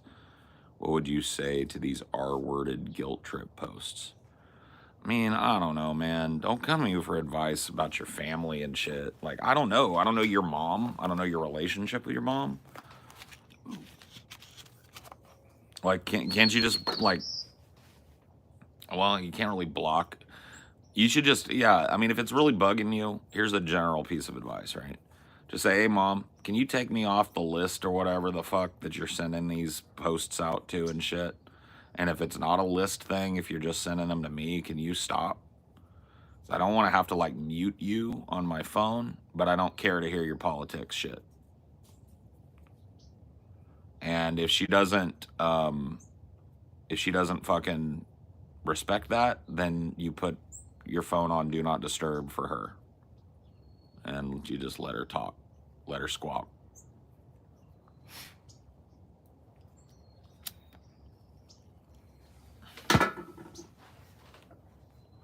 Let her hibble, let her hobble. But yeah, don't let other people impinge on your fucking thought process. The more you allow that, the more they'll do it. The more you'll allow it, the more liberties they will take with it. So, call that a forewarning.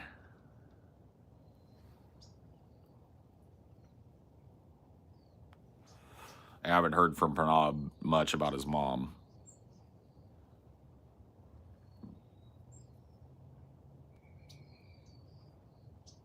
You feel less inflammation? Bro, I gotta tell you, I don't even really know what people are talking about when they talk about inflammation. Like, what do you mean?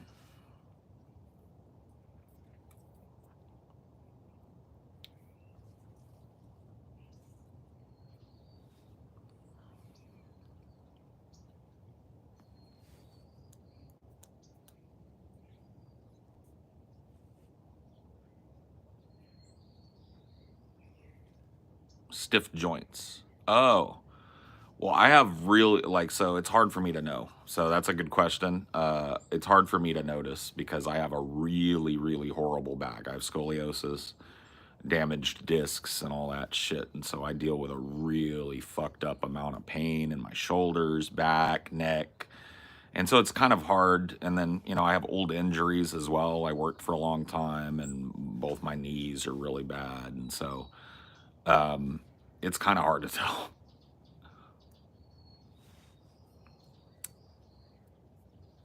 New medical buzzword. Oh, okay.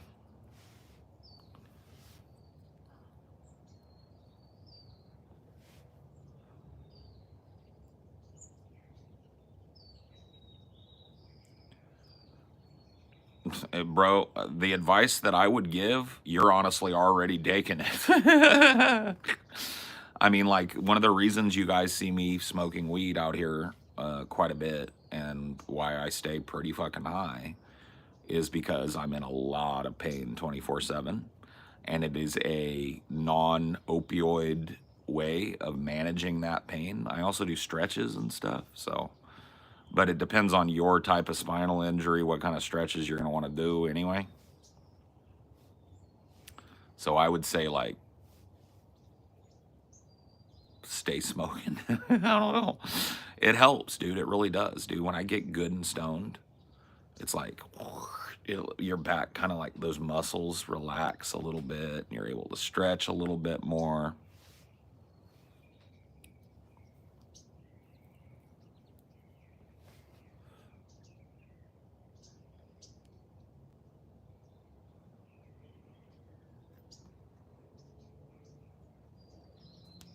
I'm thinking about going back to smoking weed.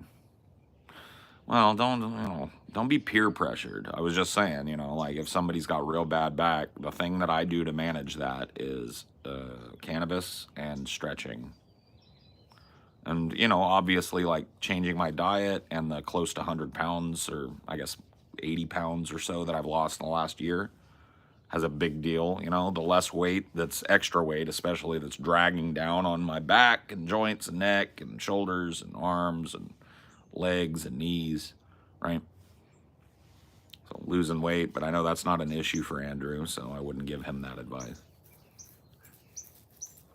Andrew fit as a fiddle.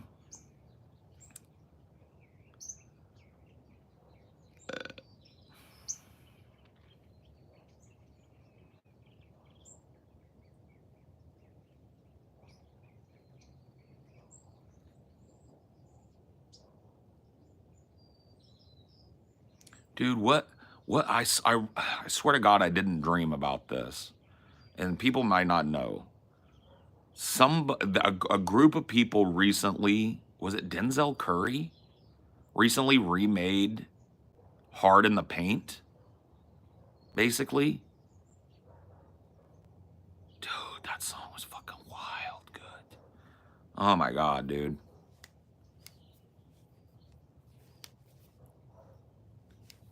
Was it Denzel Curry that did it? I think it was Denzel Curry. Oh my God, it was good.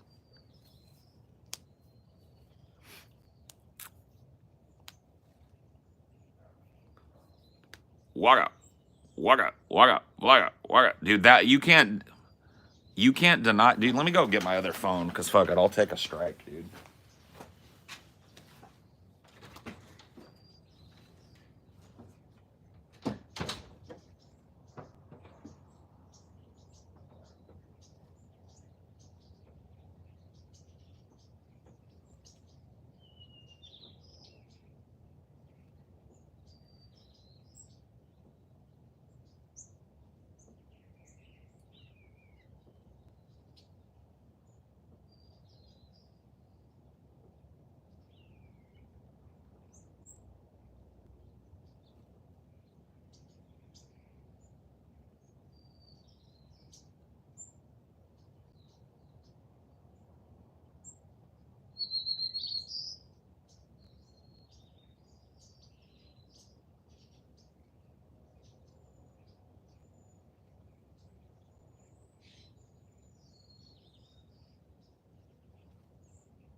That little town was awesome. Just so remote, and it's right by, I can't remember the lake that Puyallup is right by, but it's a mirror lake. Yeah. Where, it's so still that it reflects the mountain. It's fucking crazy.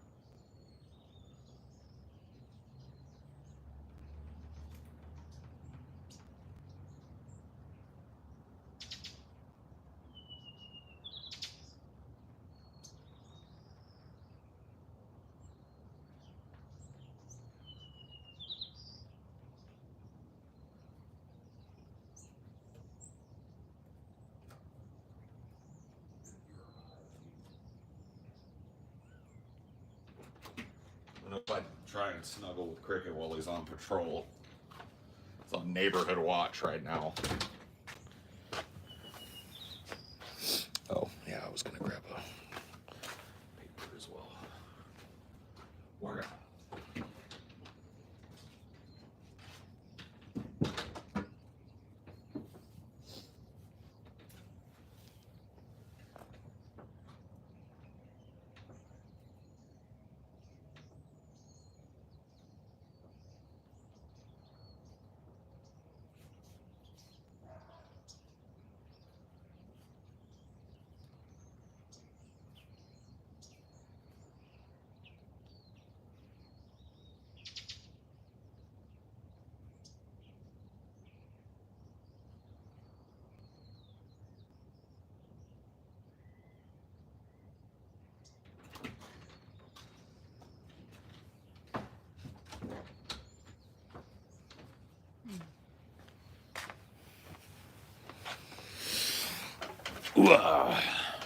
I thought better of. God damn it! Did I fucking? Bro, the brain of a stoner is a strange thing. You forgot the grinder. Yeah. Well, I don't think I'm magically.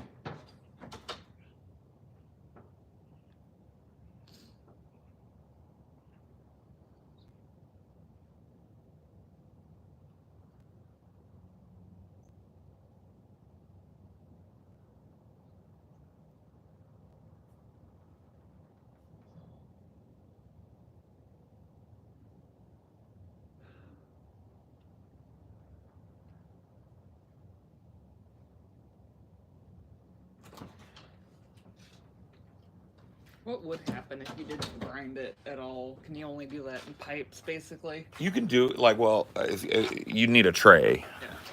And you can break it up with your fingers enough. We used to when I was a kid, because like having one of these around was not happening. So yeah, you can, but it just takes time. You just break up the nugs and then get them down fine with your fingers. But I mean, like, what would happen if you just shoved a whole nug unmolested into a pipe? Oh, and I've done that. Yeah. Yeah, you can be more like you can toss a little nug right into your pipe. It's not the best way to do it though. It's like a surface area problem. Nice. The nug is dense, right? And so the outer layer will burn, but it takes a long time to get down into that. It's not like it's burning like a coal from the inside out. When you grind it, that heat transfers down. Mm-hmm. But you can. So it'd be like a quick puff or two if you just didn't have time. It just won't hit right. You won't get much smoke through the pipe because it's only burning on that outer layer. It's not like a fire being fed by the oxygen deprivation towards your lungs.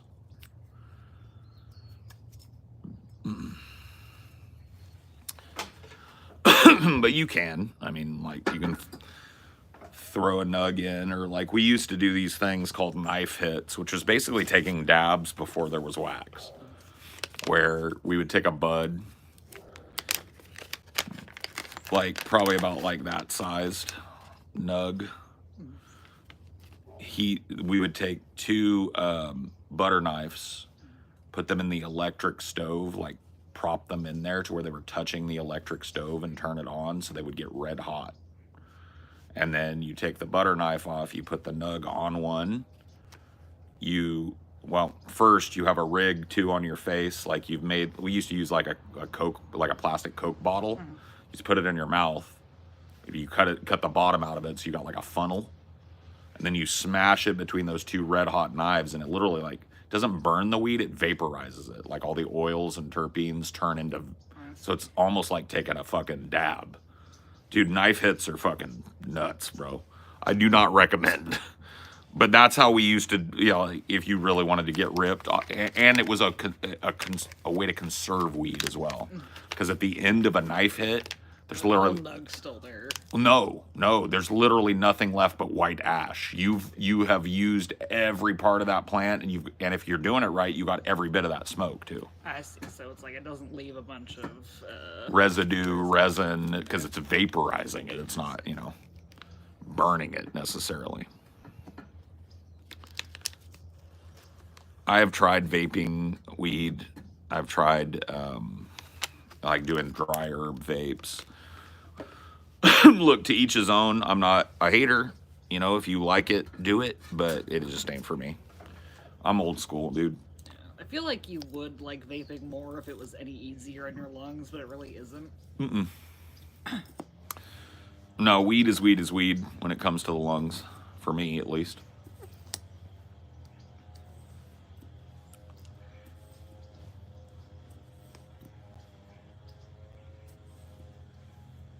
Oh, dude. Well, the reason dabs will burn your lungs, well, usually is either you're taking a huge dab or your your nail is super hot, right? And that's why knife hits are so harsh. It's like red hot fucking knife. Your vapor, you know, it's just like that heat venting off of that is just. I have seen someone use like just a genuine crack pipe to do a dab. To do a dab, yeah. I mean, it would work. It's the same principle. Yeah. It's like crack is the same way. You don't want to burn it. Yeah. You want to melt it and get it to vaporize into its. So you have put it in the glass ball part of the crack pipe, lighter underneath it slowly until it starts to get milky white, and then you take a hit. You can do the same thing with a big fucking fat dab. It's the same principle. I just wouldn't want to be seen hitting the glass dick in public. You know what I mean? It's just got a whole cultural thing. Yeah. Well, this was from someone that had previously used it for actual crack. Oh, well, yeah.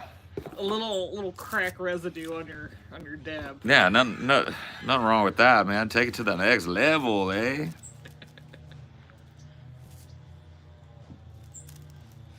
Dude, my friend Rodney, who, if you guys are longtime watchers, he actually sat with me one night for a ideology, and in high school he always said, "Dude, I'm gonna smoke crack, bro, just once."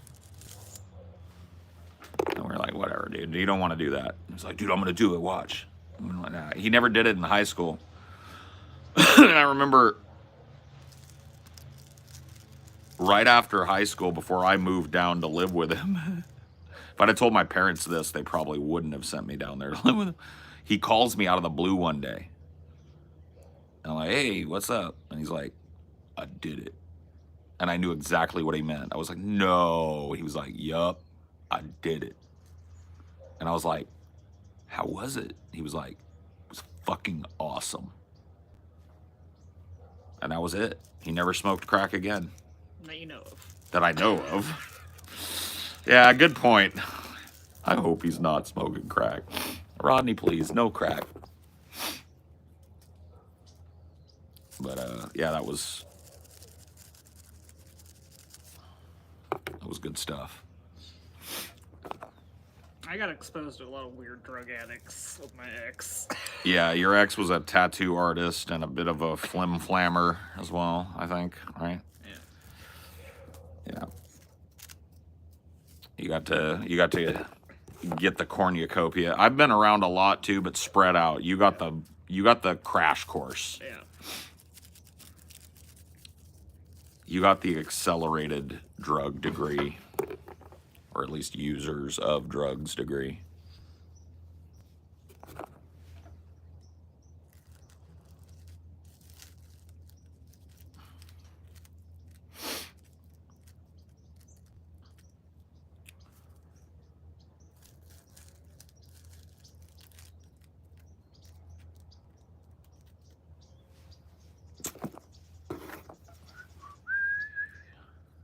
God, dude.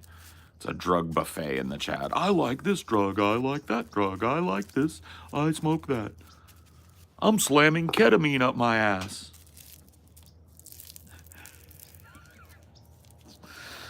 I guess I don't blame people, man. Yeah, they're on topic at least. Yeah. But probably want to move the topic on. Maybe. It's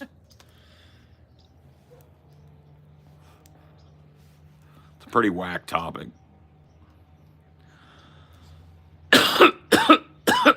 I could feel it heading that direction. What drug you done, Bo? What you did? I don't want to talk about it. I'm done. Know this. The only drugs I do right in your face. I drink occasionally, smoke weed all day. I abuse coffee, and I abuse nicotine. You guys see it all.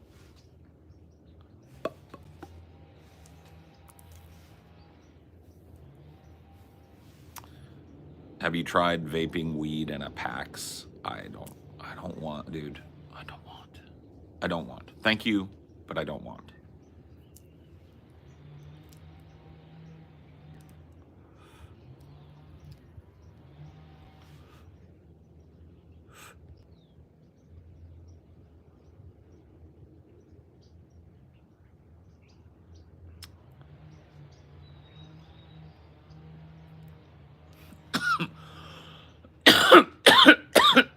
It is now time to read the room. Medication time, gentlemen.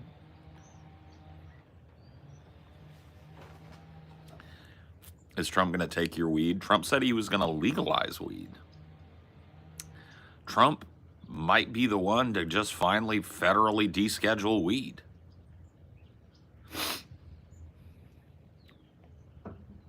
Dude, the panic is real. Like, I saw posts like, help me find this version of a product that's made in the USA, because those tariffs are obviously going to be going in day one. Dude. He's not going to get any pushback on those tariffs. They're Oh, just going no. to be immediate executive order. Oh, yeah, yeah. They're going to disrupt the whole business market. Everybody's, yeah, the whole economy's going to crash, yeah. People act like he didn't do it before. People act like, I don't know, man. I've seen some just wild meltdowns. Women shaving their heads. This is the only bodily autonomy I have left. It's like, it is not The Handmaid's Tale, ladies. I was gonna say, like, it's fucked up that they did this, like, super fear-mongering campaign when you can see none of them believe it. If any of them truly believed democracy was dead, those politicians, they'd be hitting the streets. Oh, with yeah. People. Oh, yeah. They'd be doing the same shit Trump did in 2020, Yeah. trying to get recounts and shit, but I don't give a fuck. I just wanted to scaremonger you for your money. Yep. Paul, my girlfriend is one of these people freaking out. What the fuck do I say to her? Just say, like, did she live through 2016 through 2020? I wouldn't patronize because, you know, she might fucking turn on you.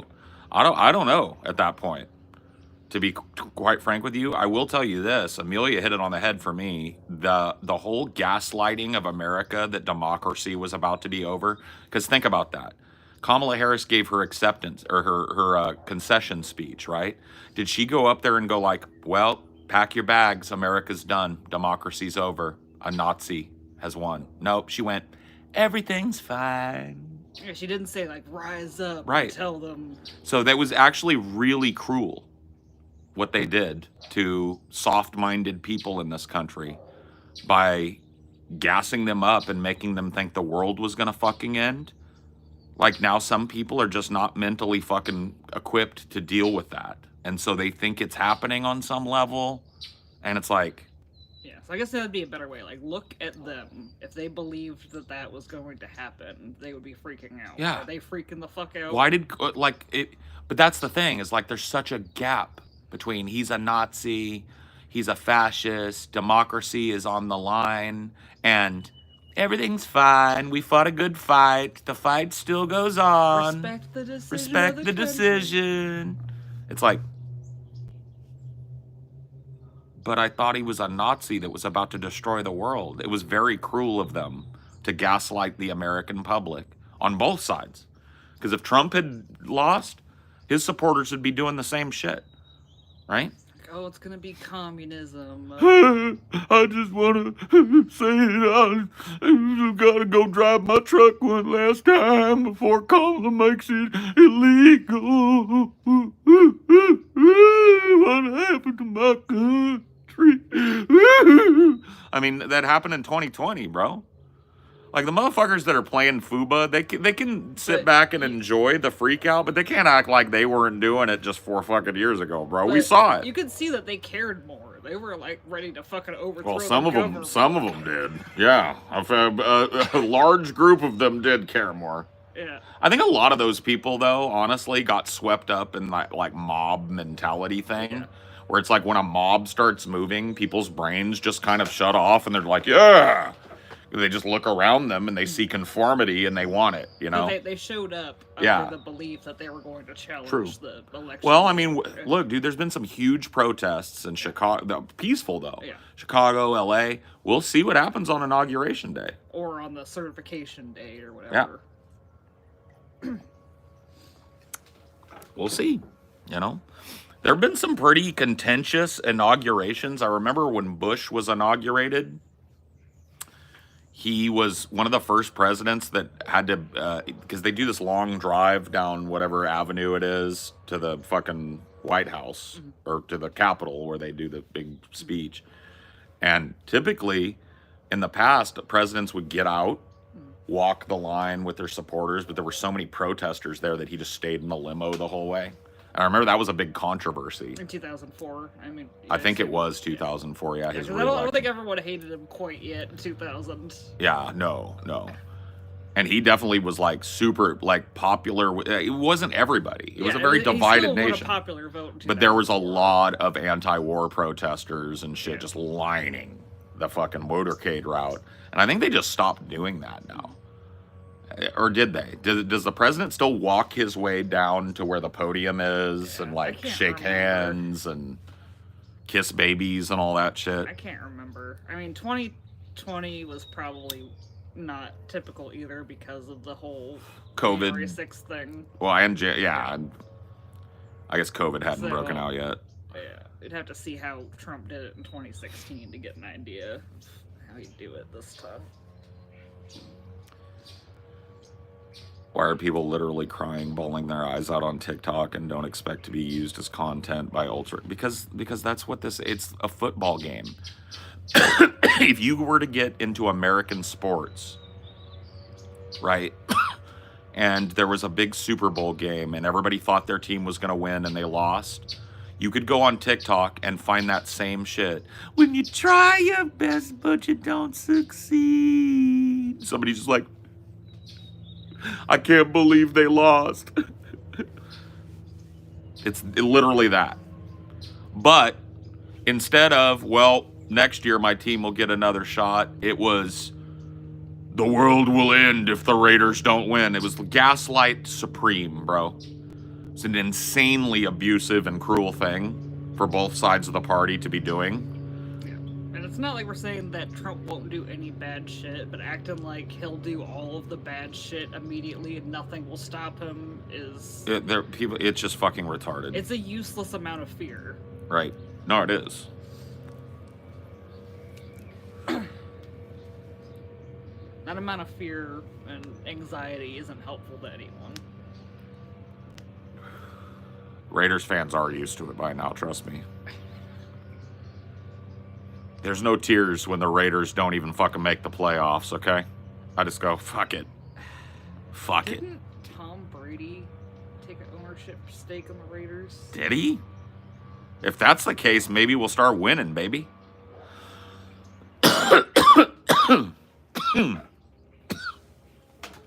Yep, he's a minority owner now. Cool. I know you don't like Tom Brady, but you think hey, he knows how to win. He's got too many fucking rings on his fingers for me to argue.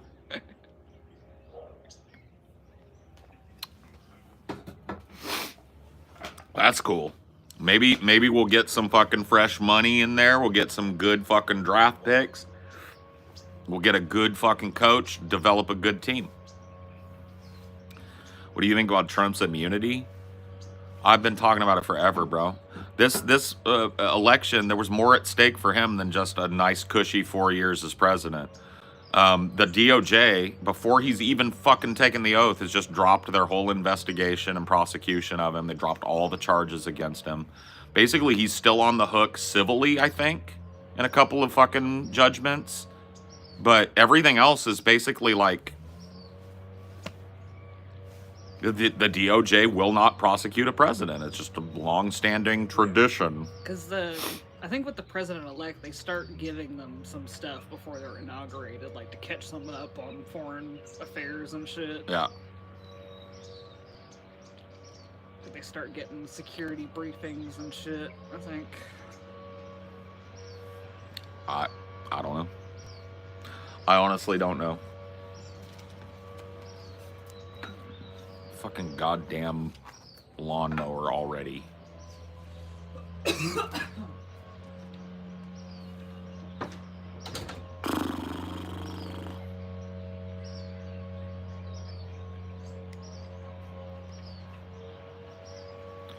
What do you think about people saying Biden should pardon him? I don't even think he needs it at this point, but maybe he will. Biden can only pardon federal crimes away, and from what I understand, all the federal crimes just got fucking dismissed.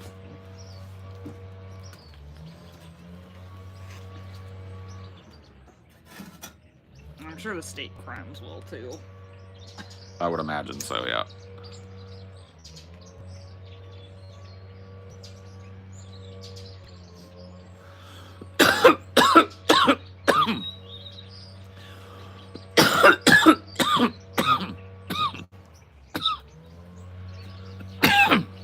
The leaf blower shit is wild, bro.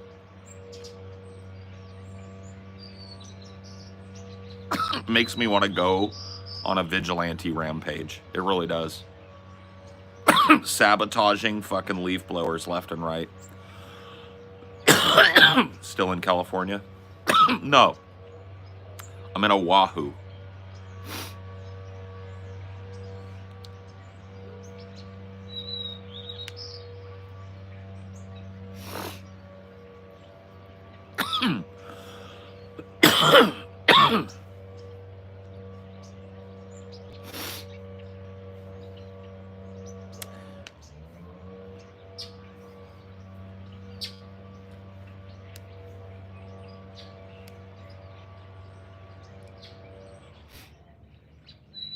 How about you sport a mohawk? I'm not your Dapper Dan doll, Deb. All right? I'm not your Dapper Dan doll. Anybody know where that's from? Ooh, that's a deep cut reference right there. I guess that's fine. I will live under a bridge with the toads and the worms. Nope. Not oh brother. I'm not your Dapper Dan doll, Deb. That is Reno 911. That was, what was his name? I can't remember. The gay one.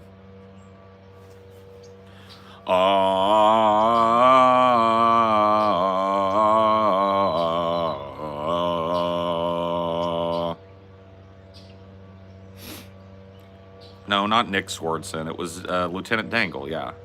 When his wife came, remember?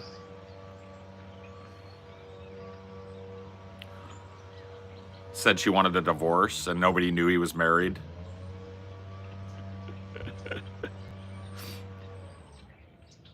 I guess I will live under a bridge with the toads and the worms and the fish. And her new husband was gay and they hit it off. That show is fucking great, bro. I wonder where that show is at. I'd watch that whole show from start to finish again, dude. It was great. You sure you don't want to be a Bengals fan again? I tried the Bengals for like 2 games, bro. I like, dude, in my mid-20s, I got sick of the Raiders losing and being losers. And so I was like, fuck this, man. I'm a Bengals fan.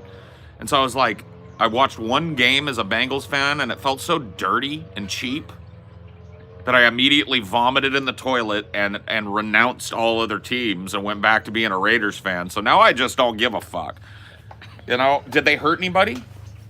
Anybody get injured? Did any Bengal go down for the season? I don't think so. Damn it. That's a true loss then. If you're gonna lose that hard, I hope they hacked a kicker or something, bro. Rough the passer. Do some shit, bro. Just win, baby. gonna get blown out by the Bengals, dude? The never fucking won a Super Bowl Bengals?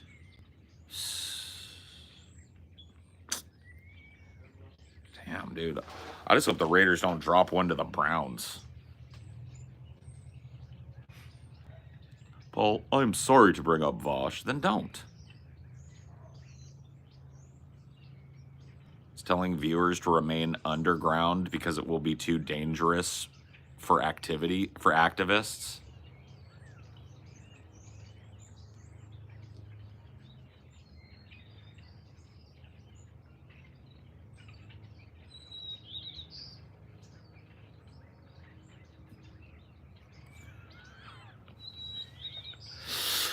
Beverly Hills, that's where I want to be. Living in Beverly Hills.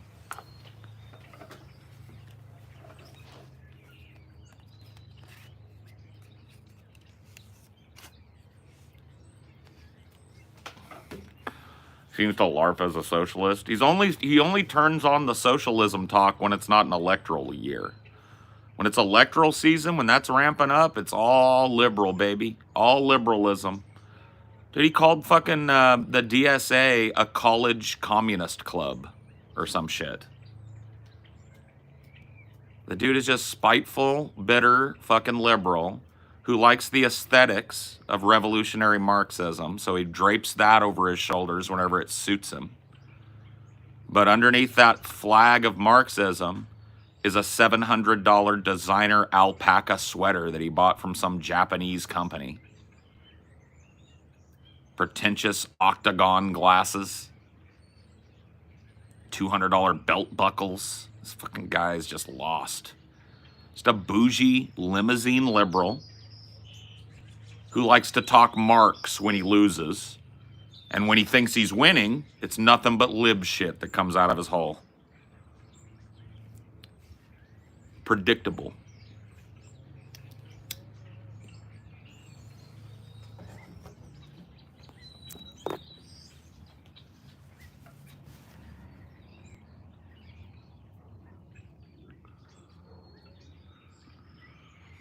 Yeah, baby's first leftist.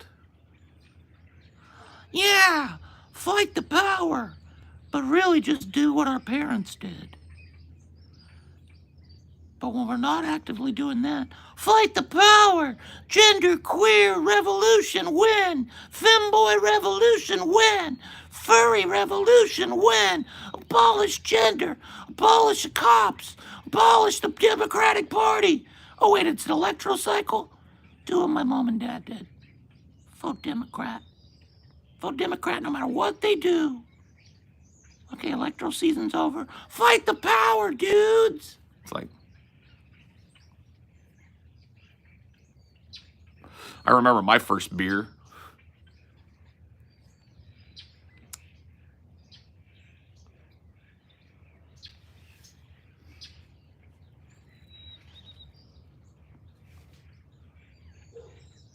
Is it better to burn out than fade away? I prefer fade away, personally. But I guess that's a personal decision, right? It's your body, your choice.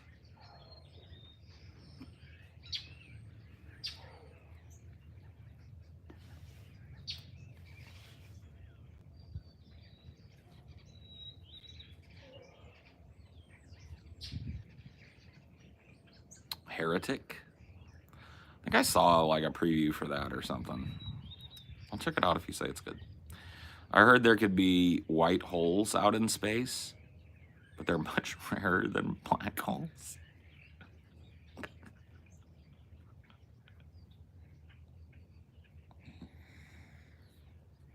Sorry, I'm a fucking toddler, bro.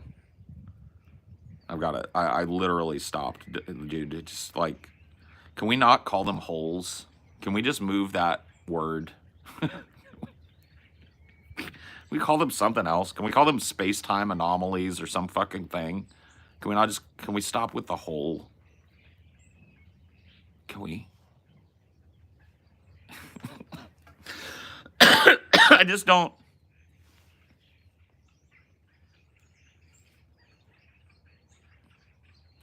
don't like it. I don't like the terminology. Yeah, can we call it like a what is it? It's like a high mass cosmic event, or the space gape, light sucker. Yeah, can we come up with some different things, dude? Because I'm just not going to be able to have a serious conversation about black and white holes, dude. I'm just not equipped. I'm sorry. Like, I would love to just, like, sit here and go, like, oh, yes.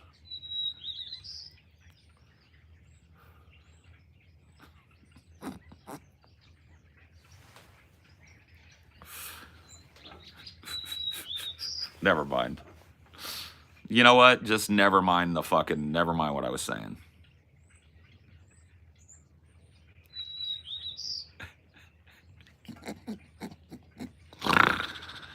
Oh, shit. The depths from whence there is no hope of escape.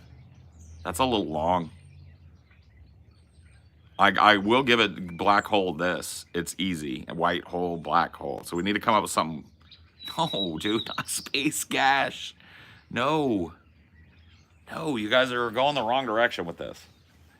I'm trying to make this so that I can have a conversation about these things. Brown star. Bro, can we stop? A pink tongue. No, bad chat. Think more like sciencey, dude. It's gotta be science. Think more sciencey, please.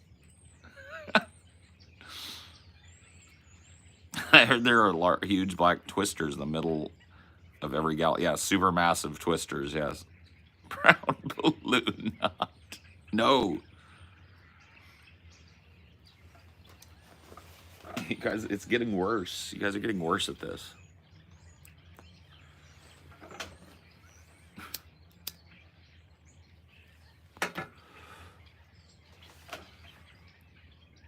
No me gusta. Science hole. No. That is a little more sciencey, but no, sir. That is not what we're asking for here. That is the incorrect direction. We gotta get rid of hole. Here's that star in it. Yeah, but...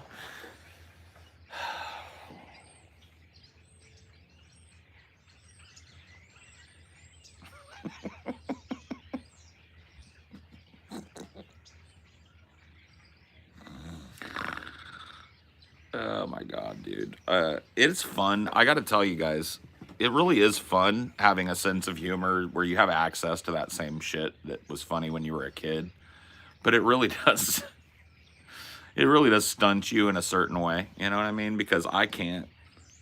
There are certain times I can't control myself and I'll just bust out laughing. And, over the stupidest, most juvenile shit. So, you know, it's a blessing and a curse.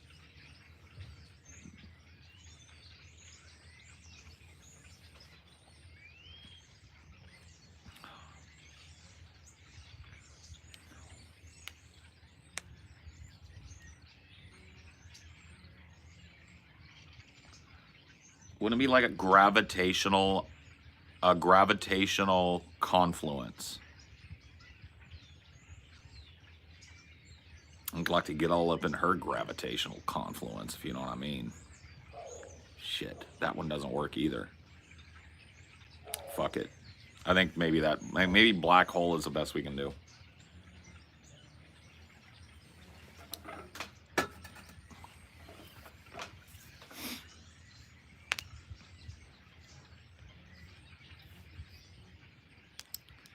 Well, we don't know if they're vacuuming space. They might just be highways to another part of space, right? Or highways to a different dimension or highways to a different universe, right? We don't know. Ain't nobody sent a probe down that motherfucker.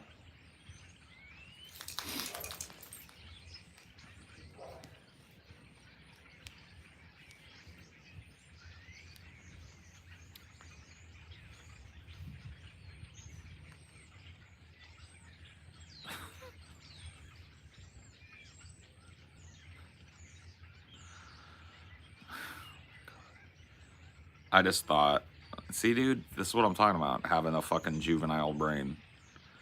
I just thought of the most old and fucking hilarious to me euphemism for vagina. Wizard sleeve. Think about it.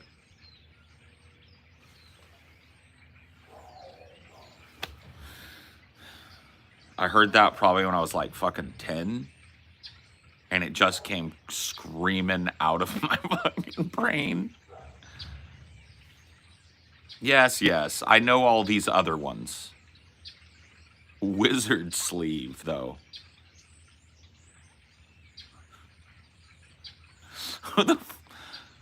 Man, we are a sick fucking species. Do you know that? We really are. I think that's the political reality. I think the sick fucks rule the world now. I think that's all that happened. I think that's just all it is, dude. I'm starting to think that from the beginning, about 50% of the people voting for Donald Trump vote for him for the memes alone. I honestly am starting to believe that. I'm not denying that there's a bunch of true believers out there, but I think like 50% of his vote is just for the memes. I honestly believe that, dude. It's why none of the political observations make sense. It's why none of the vote tallies make sense given what they thought the turnout was going to be. He ran a memes campaign. He went and got pictures of him serving McDonald's, driving around in a dump truck, driving around a garbage truck. You know what I mean? He ran a memes online, you know, Gen fucking Alpha campaign. And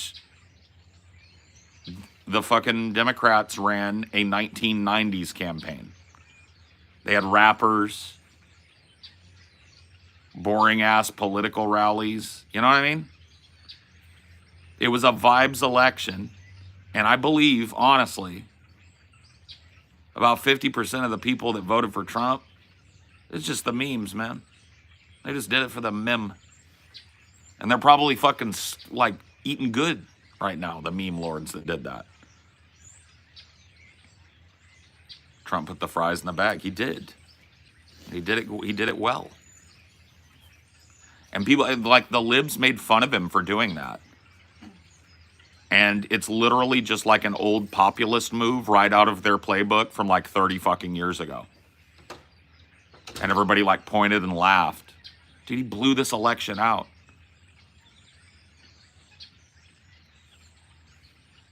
Don't give him too much credit, huh?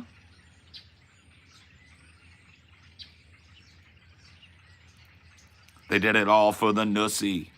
The nussy. His neck looks like a pussy.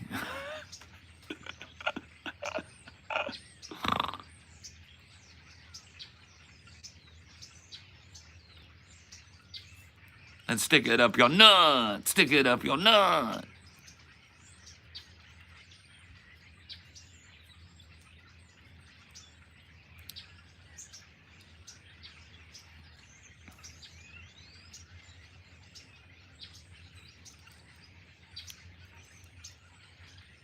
Yeah, wins presidential election.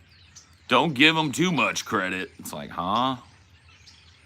Are we really in that? Are we really in fantasy mode? There are a lot of people that are. Dude, I've seen people out there that like, Kamala ran a perfect campaign and it was misogyny. It was like, no. She ran a shitty, outdated, ground-based campaign when Trump has proved now twice that campaigning happens in the memes, baby. The internet is where they need to be campaigning. This door knocking bullshit. Kamala Harris is in Whiskeytown, Pennsylvania today. How'd that work out?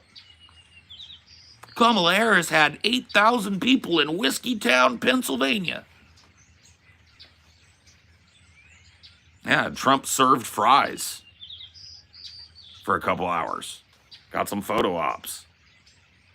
Made the memes happen. It's like,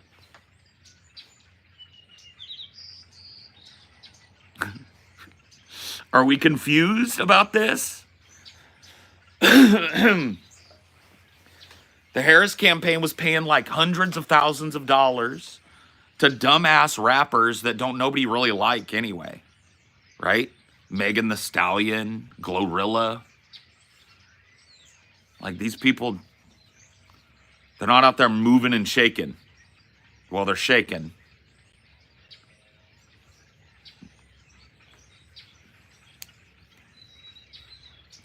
Yep, $1.5 billion spent. It's like a huge fucking money laundering op.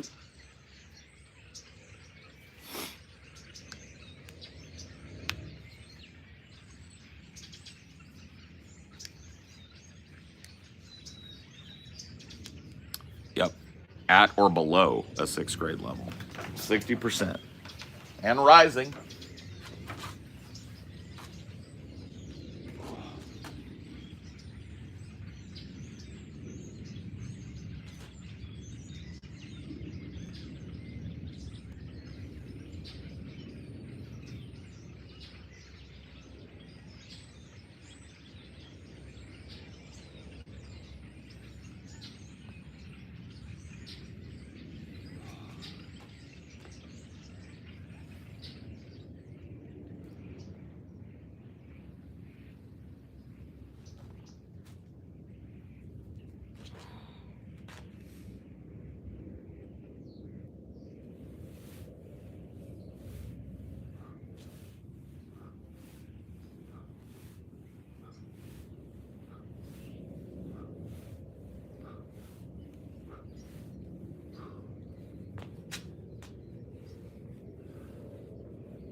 Yeah.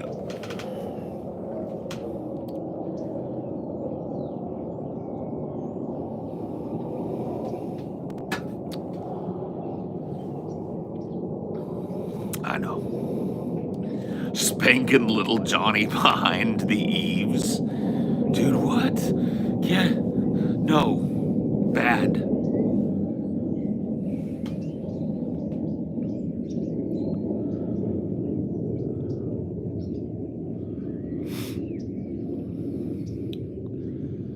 Choice of facial hair is very clever. It's a clever beard. Sick. My beard's clever.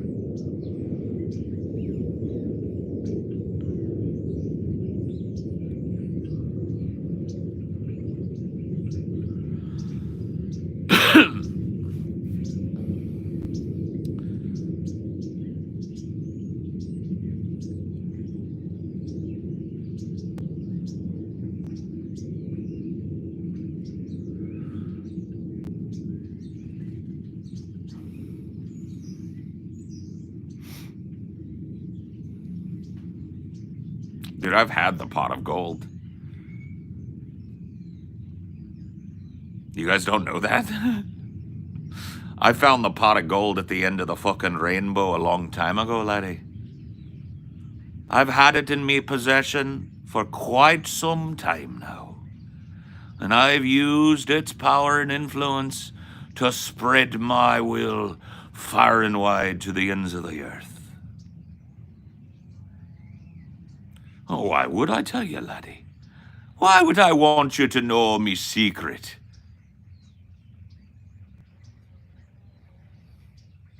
Spent it all on drugs? You must be joking, laddie. It's not the value of the gold that allows it power. It's the magic, laddie.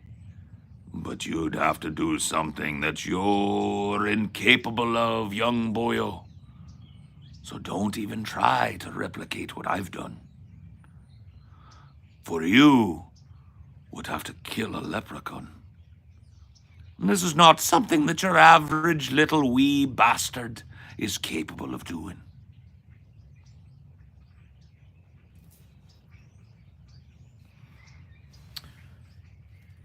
Yes, Vuren. That's why I can always see the future. Nobody ever listens, though. That's the great cosmic joke.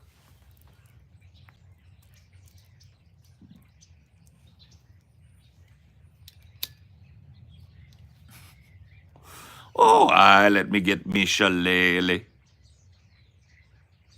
Dude, I actually want to get a shillelagh, bro. I want to get a proper shillelagh, though. I don't want to get no knockoff shillelagh. I need a proper shillelagh. An Irish shillelagh.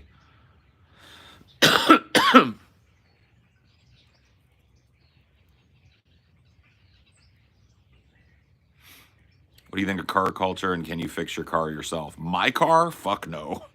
I've got like an EV that's all computer shit now. So my car goes to the shop, but like an average old car, like I could like change out an alternator. I could, change an air filter and an old carburetor. I could change the oil. I could do basic maintenance and basic repair stuff on an old gas engine or something. But like these newer cars that even the gas ones are all, so much shit can go wrong on the electronic side that you can't even really access from a troubleshooting standpoint that like I'm out of my depth.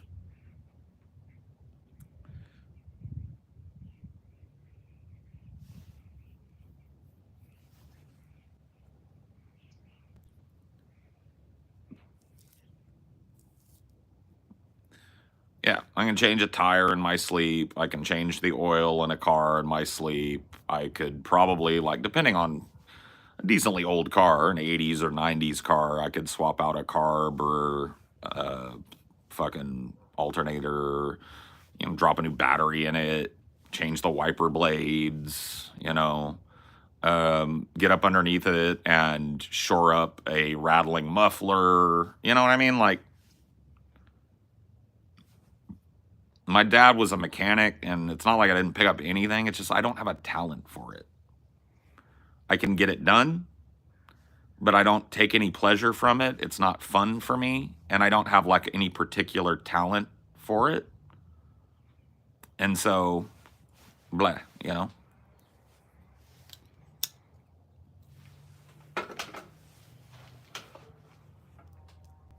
How fast can you remove a catalytic converter? I don't know.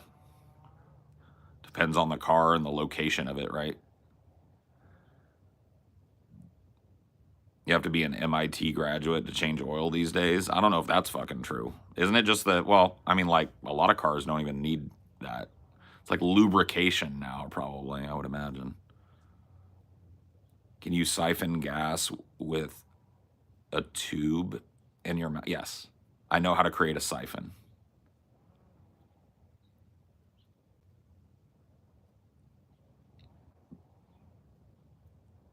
It sucks, but it's doable.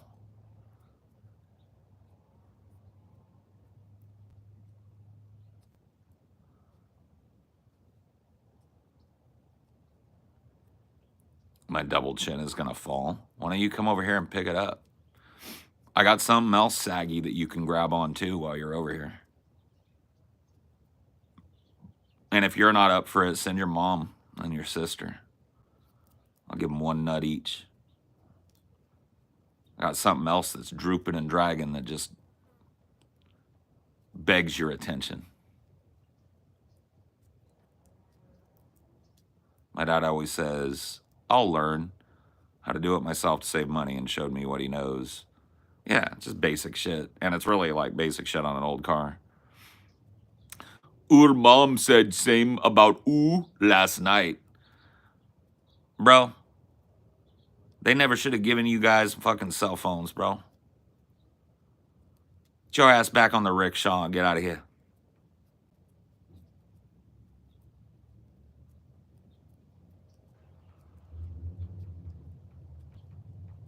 Bro, chill. Daddy, chill.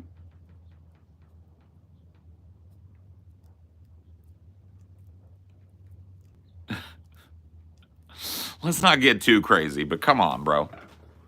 Come in here with that mouth on you.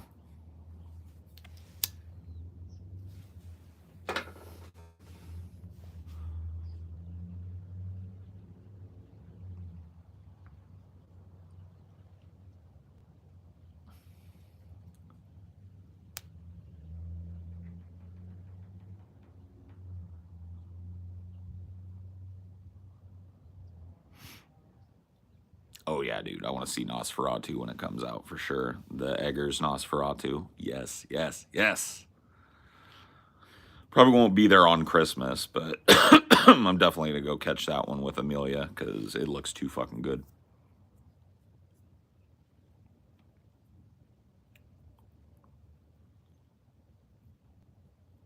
Sell me this stream. Who are you? What do you do? My name is Paul's Ego. I'm a fat stoner from California who has made his living podcasting for 10 years now.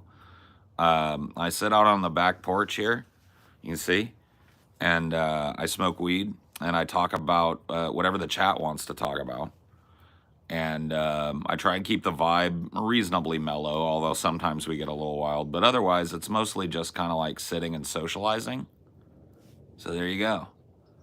If you're looking for a channel that's like super try hard, where a dude's gonna be playing fucking Fortnite and doing backflips and pissing his pants for the camera or what, I just don't do that. I just don't care. What do you podcast about? Everything. You can go check it out. It's here on YouTube. It's called Deep Fat Fried. You can check out Onion Nuggets, which is our like clips channel. And take a look at what butters my bread. This channel is just kind of like a chill place, like a dumping ground. Lol, sell yourself to me, so cringe. Whatever. I thought it was a fair ask. Somebody's brand new. At least they didn't come in here and say something stupid like a lot of people that have never, you know. It's a fair ask.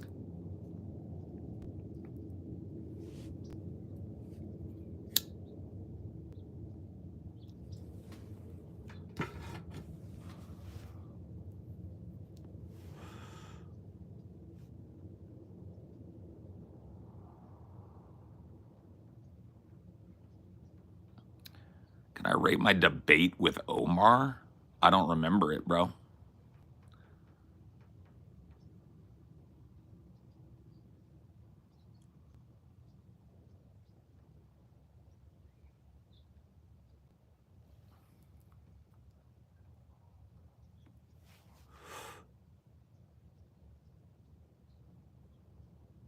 I appreciate the answer.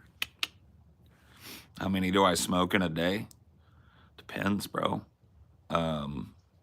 Some days I won't smoke anybody. But some days when motherfuckers are feeling extra mouthy, dude, I'll put 3-4 bodies in the ground, to be real with you. When will you be back for a chat with Destiny? I will not. You know, like, I had a really good time talking with Destiny. I liked the back and forth banter and stuff. And he gave me like ops to come and be able to get in and do that, right? But every time I've popped into his thing, he's like, what do you want? I'm busy. You know, it's just clear he didn't find the same kind of enjoyment out of it.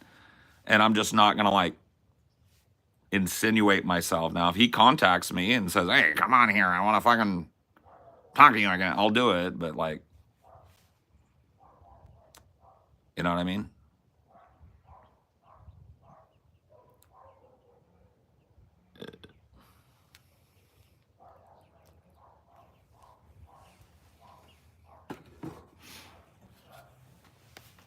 What's your favorite band or genre of music?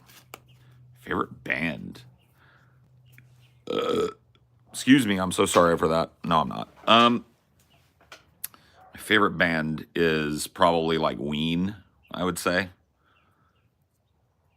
Genre of music, hip hop.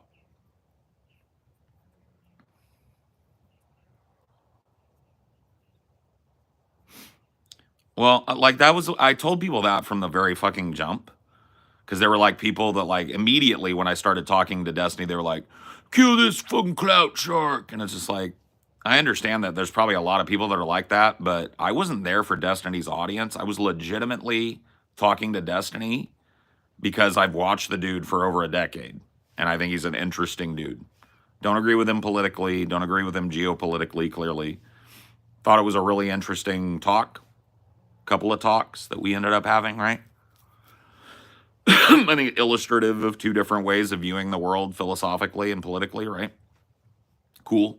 It's the kind of thing I enjoy. If he enjoyed that, I think he would have been more receptive to me popping in the few times that I tried to. But if you go back and look, the few times after that, 2, 3, maybe even 4 times, I tried to like pop in and say, hey, dude, what's going on? I have a question for you. He'd be like, what is it? I don't want it. I don't got any time right now. I'm not like a fucking mode. So I was like, all right, dude, I'll talk to you later about it then. Bye.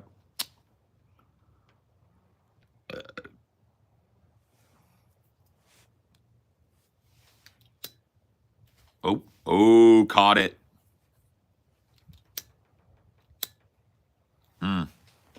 Almost didn't. I like Destiny, but his fans literally hate everyone he talks to. It's whatever. Their acceptance, derision, whatever the fuck had no. I just liked picking the dude's brain. I thought it was a cool talk.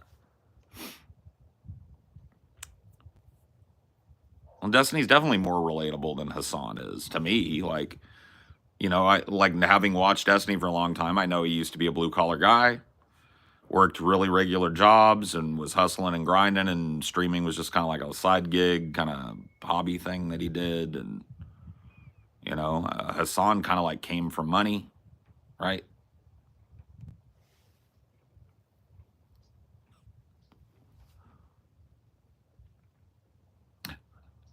He's borderline regard. I mean, I don't know, dude. I don't watch enough Hassan to make that call. He just isn't my. I'm not like.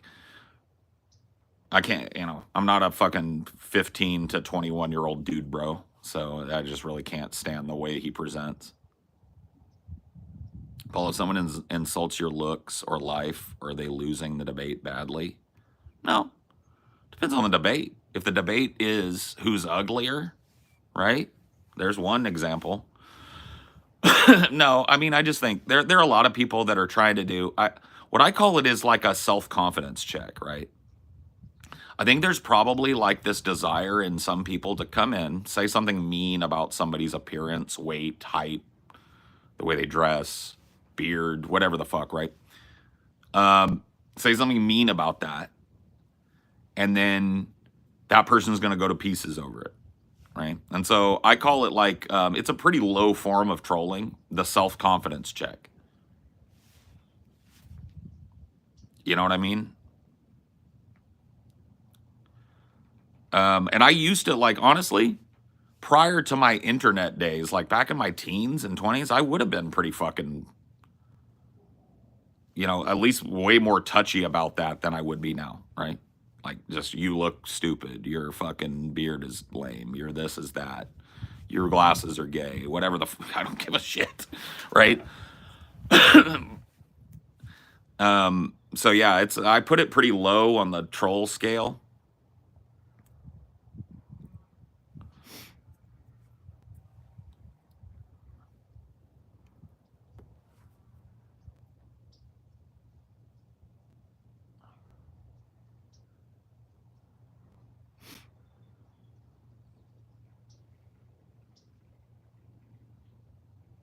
Where's Phoebes at? Is Phoebes up in here still today or no?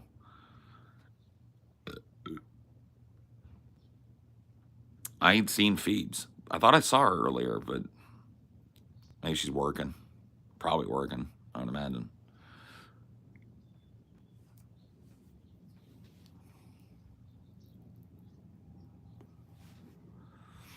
I don't think the baby's quite here yet. Maybe the baby was born. I don't know.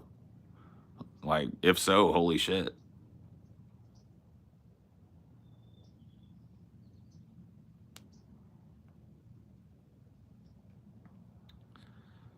How is your beard style called? I don't know, man. It's old. It's like a 19th century, 20th century beard.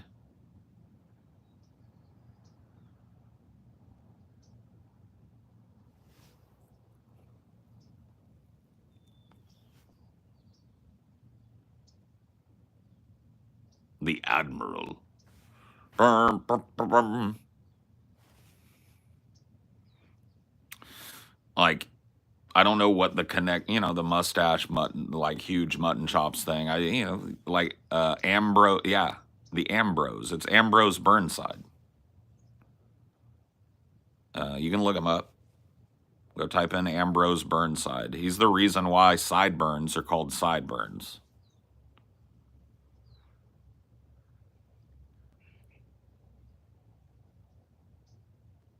Are you under the command of Lilburn Boggs? Yes. Lilburn. Oh, it is a little Lilburn Boggs-ish, too.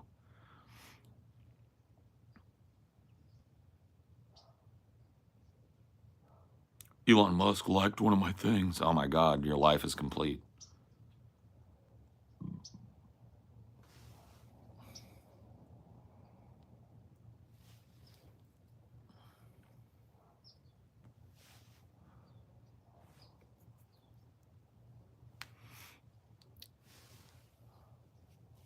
Dude, now that you've met your life goal, what are you going to do next, dude?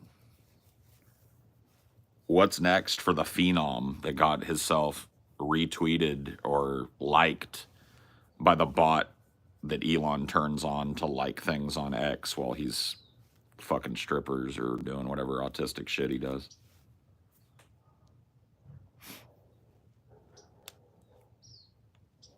Trump, pump, bump, rump, get him out. Time waster.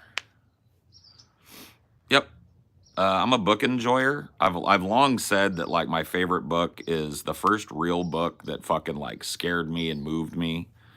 Was like Stephen King's It.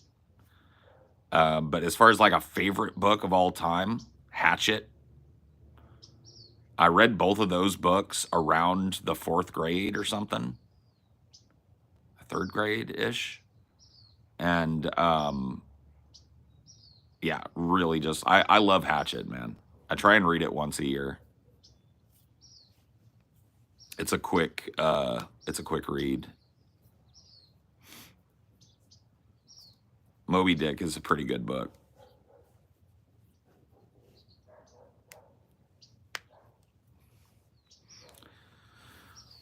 I don't have a preference for fiction or nonfiction. I have not read any of the Hatchet sequels.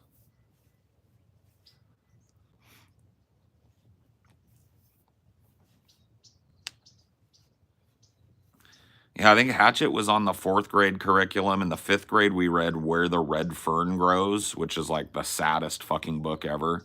I'll never read. It's a great book, but I'll never read it again. Okay, everybody, hold on. I got a text. Okay, that's right. We're back.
gee.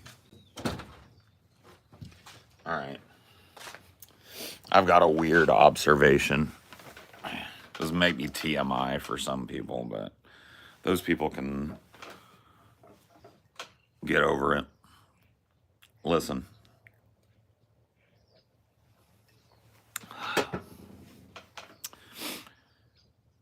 I've noticed something as I've gotten older. Good, John, you're around my age.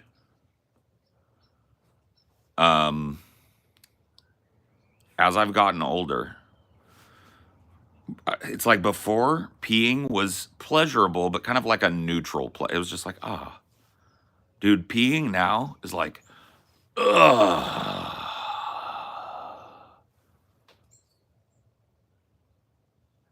It's crazy. It's like a whole different experience. I don't know what it is, bro. It's just like noticeably good. Oh yeah, the little fart that comes at the start too, where you're like,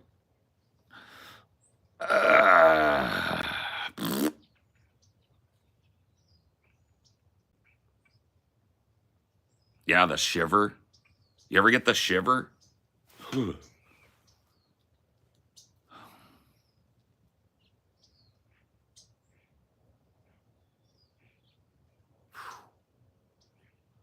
Dude, I just dropped one in there that was like, man, what fantastic, you know? Just like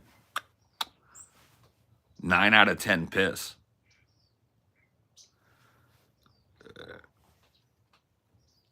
Yeah, see, I don't remember it being like, I remember it being pleasurable, but like neutral.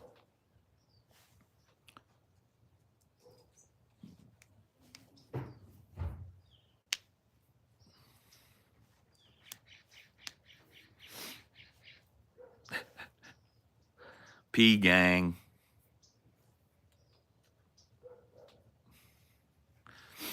Dude, we gotta stick together, dude. Dude, we all gotta stick together. Donate $5 if you pee.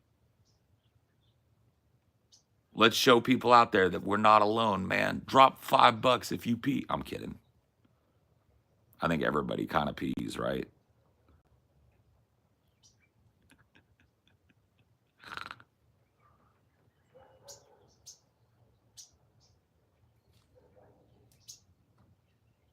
Little birdies.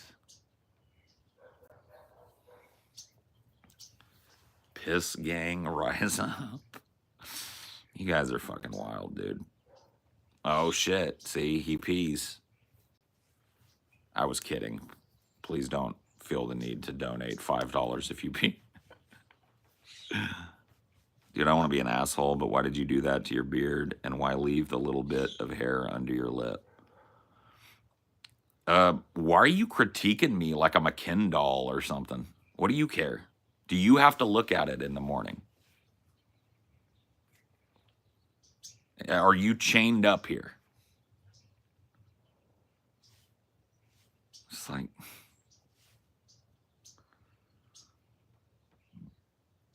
Dude, honestly, why did you trim your nails, bro?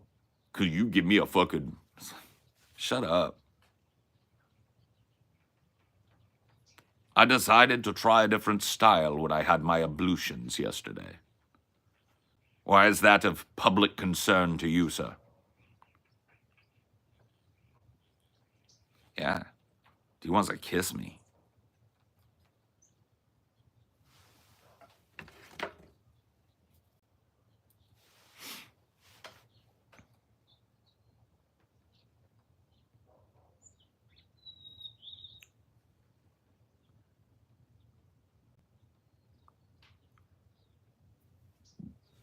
It's like a bitch. I wish you would have run the... Yeah, I know, dude.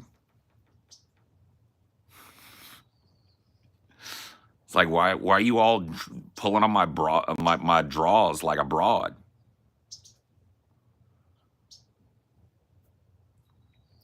This is wild.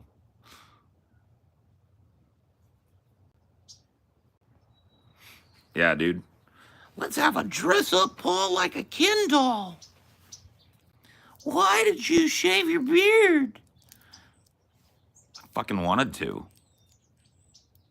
Did you save the hair? Yeah. I gave it to your mom, though. Unfortunately. She begged me for a lock of it so she could have that fucking cedar wood and fucking pine oil smell.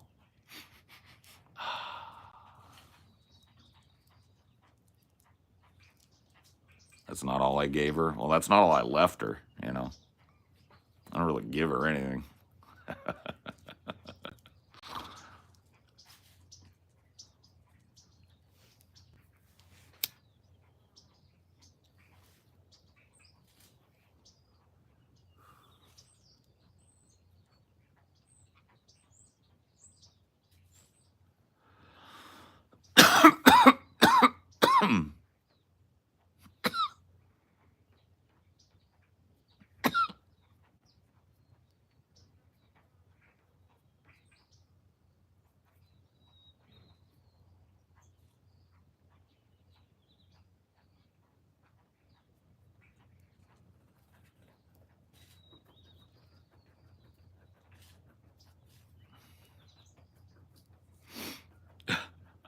I just thought of a wild fucking freestyle, dude. I can't do it. I was just lost in freestyle land again, bro. Not a freestyle, but just like a rap verse. I'm not even gonna say it, dude. It's so fucking disgusting. I'm not even gonna say it, dude.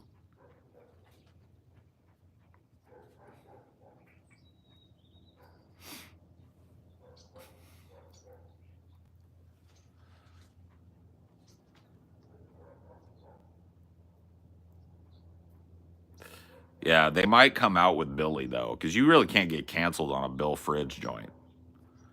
Maybe I'll just file that one away for the as a possible verse on the Billy song.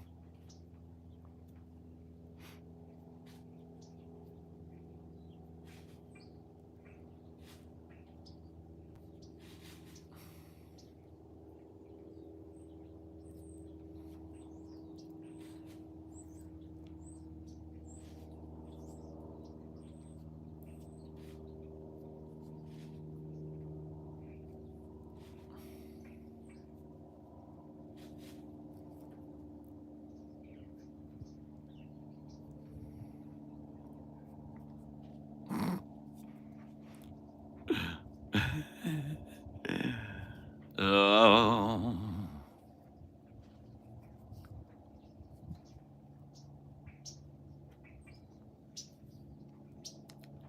Will there come a time when humanity is mostly atheist? I think we're already there, bro. This is some mind reading shit, but I think we've been there for a long time. You might go like, and look, dude. Ultimately, you're right. Ultimately, you got to take people at their word. But I think most people that are religious believers in the modern world have known that it's bullshit for a long time.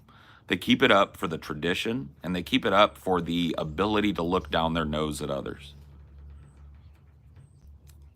And maybe sometimes to excuse shitty behavior in themselves. But I'm of the thought process that most practicing religious people in the modern world know for fucking goddamn sure it's bullshit. So what do you call that person? I guess you take them at their word, a religious believer? And look, I got all the fucking respect in the world for you. Believe whatever you want to believe. I'm not trying to get on it.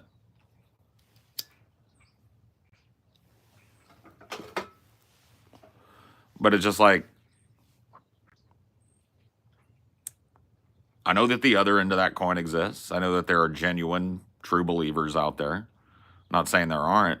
I'm just talking about, I think that's tipped the scale over 50% if you took all those people into account. Like, my mom was a holy roller when she was a kid. She didn't really do that to us. But she would say things like, oh, a dead church, right? You guys ever heard that term, a dead church? Oh, thanks, Mr. Flower. That's very nice of you. Thank you. You're welcome. She would say, like, a dead church is a place where people file in begrudgingly you know, because they have to do it out of social obligation, and there's no real like Holy Spirit or worship going on in there. And so like I think that a lot of that is going on in this country. Yeah.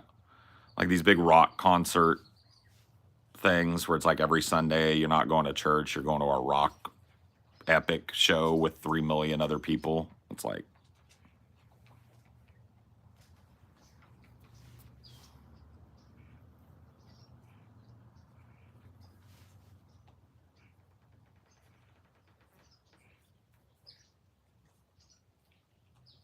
spiritually dead, yeah.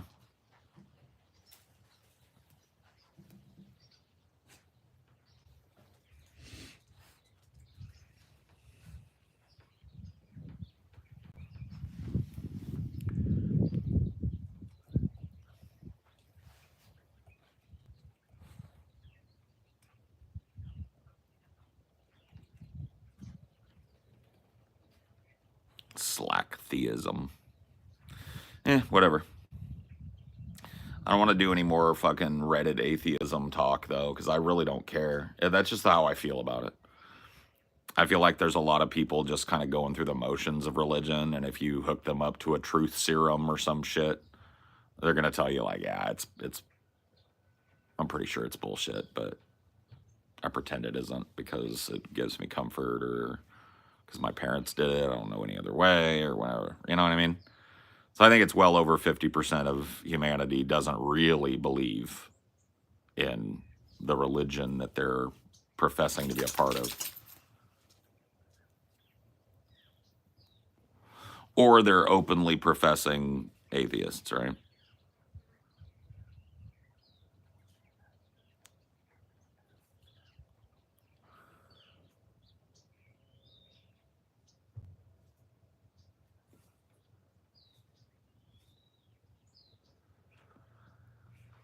I remember you were done with the debate 10 years ago. What do you mean? Yeah.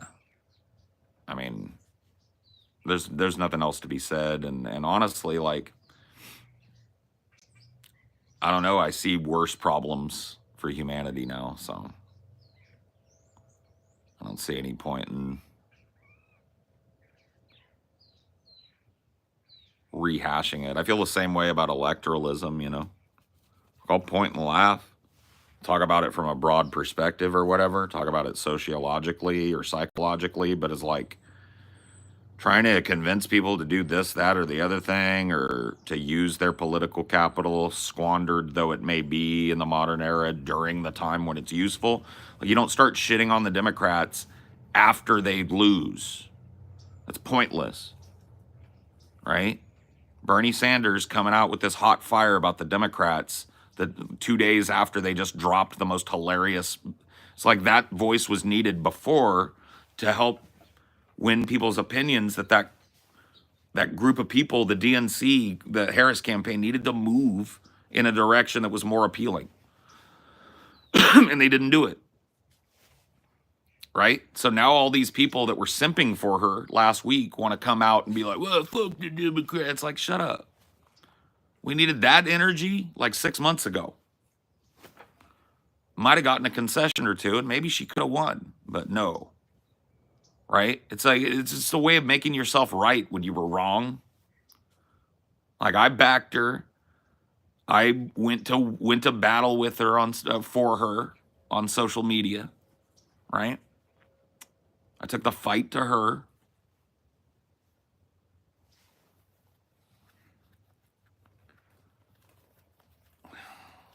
Give me a break, dude. It just drives me nuts. So I won't be participating in trying to convince people to do anything within the electoral system, right? I will point and laugh at it as people have their fucking, because like, look at the meltdowns. Look at the cyclical meltdown of it. It's like, it's fucking reality TV. It's garbage, right?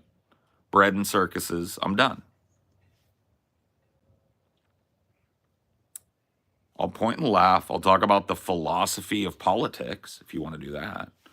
My political philosophy, what I think people ought to do outside of that electoral process. Cool.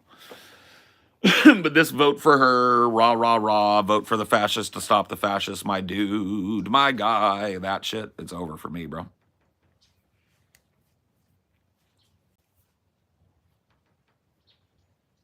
Why do people stay in loveless relationships? A lot of reasons. Convenience, social lubricant, business arrangement, lots of reasons. Anyway, I gotta go. I'll see you guys later.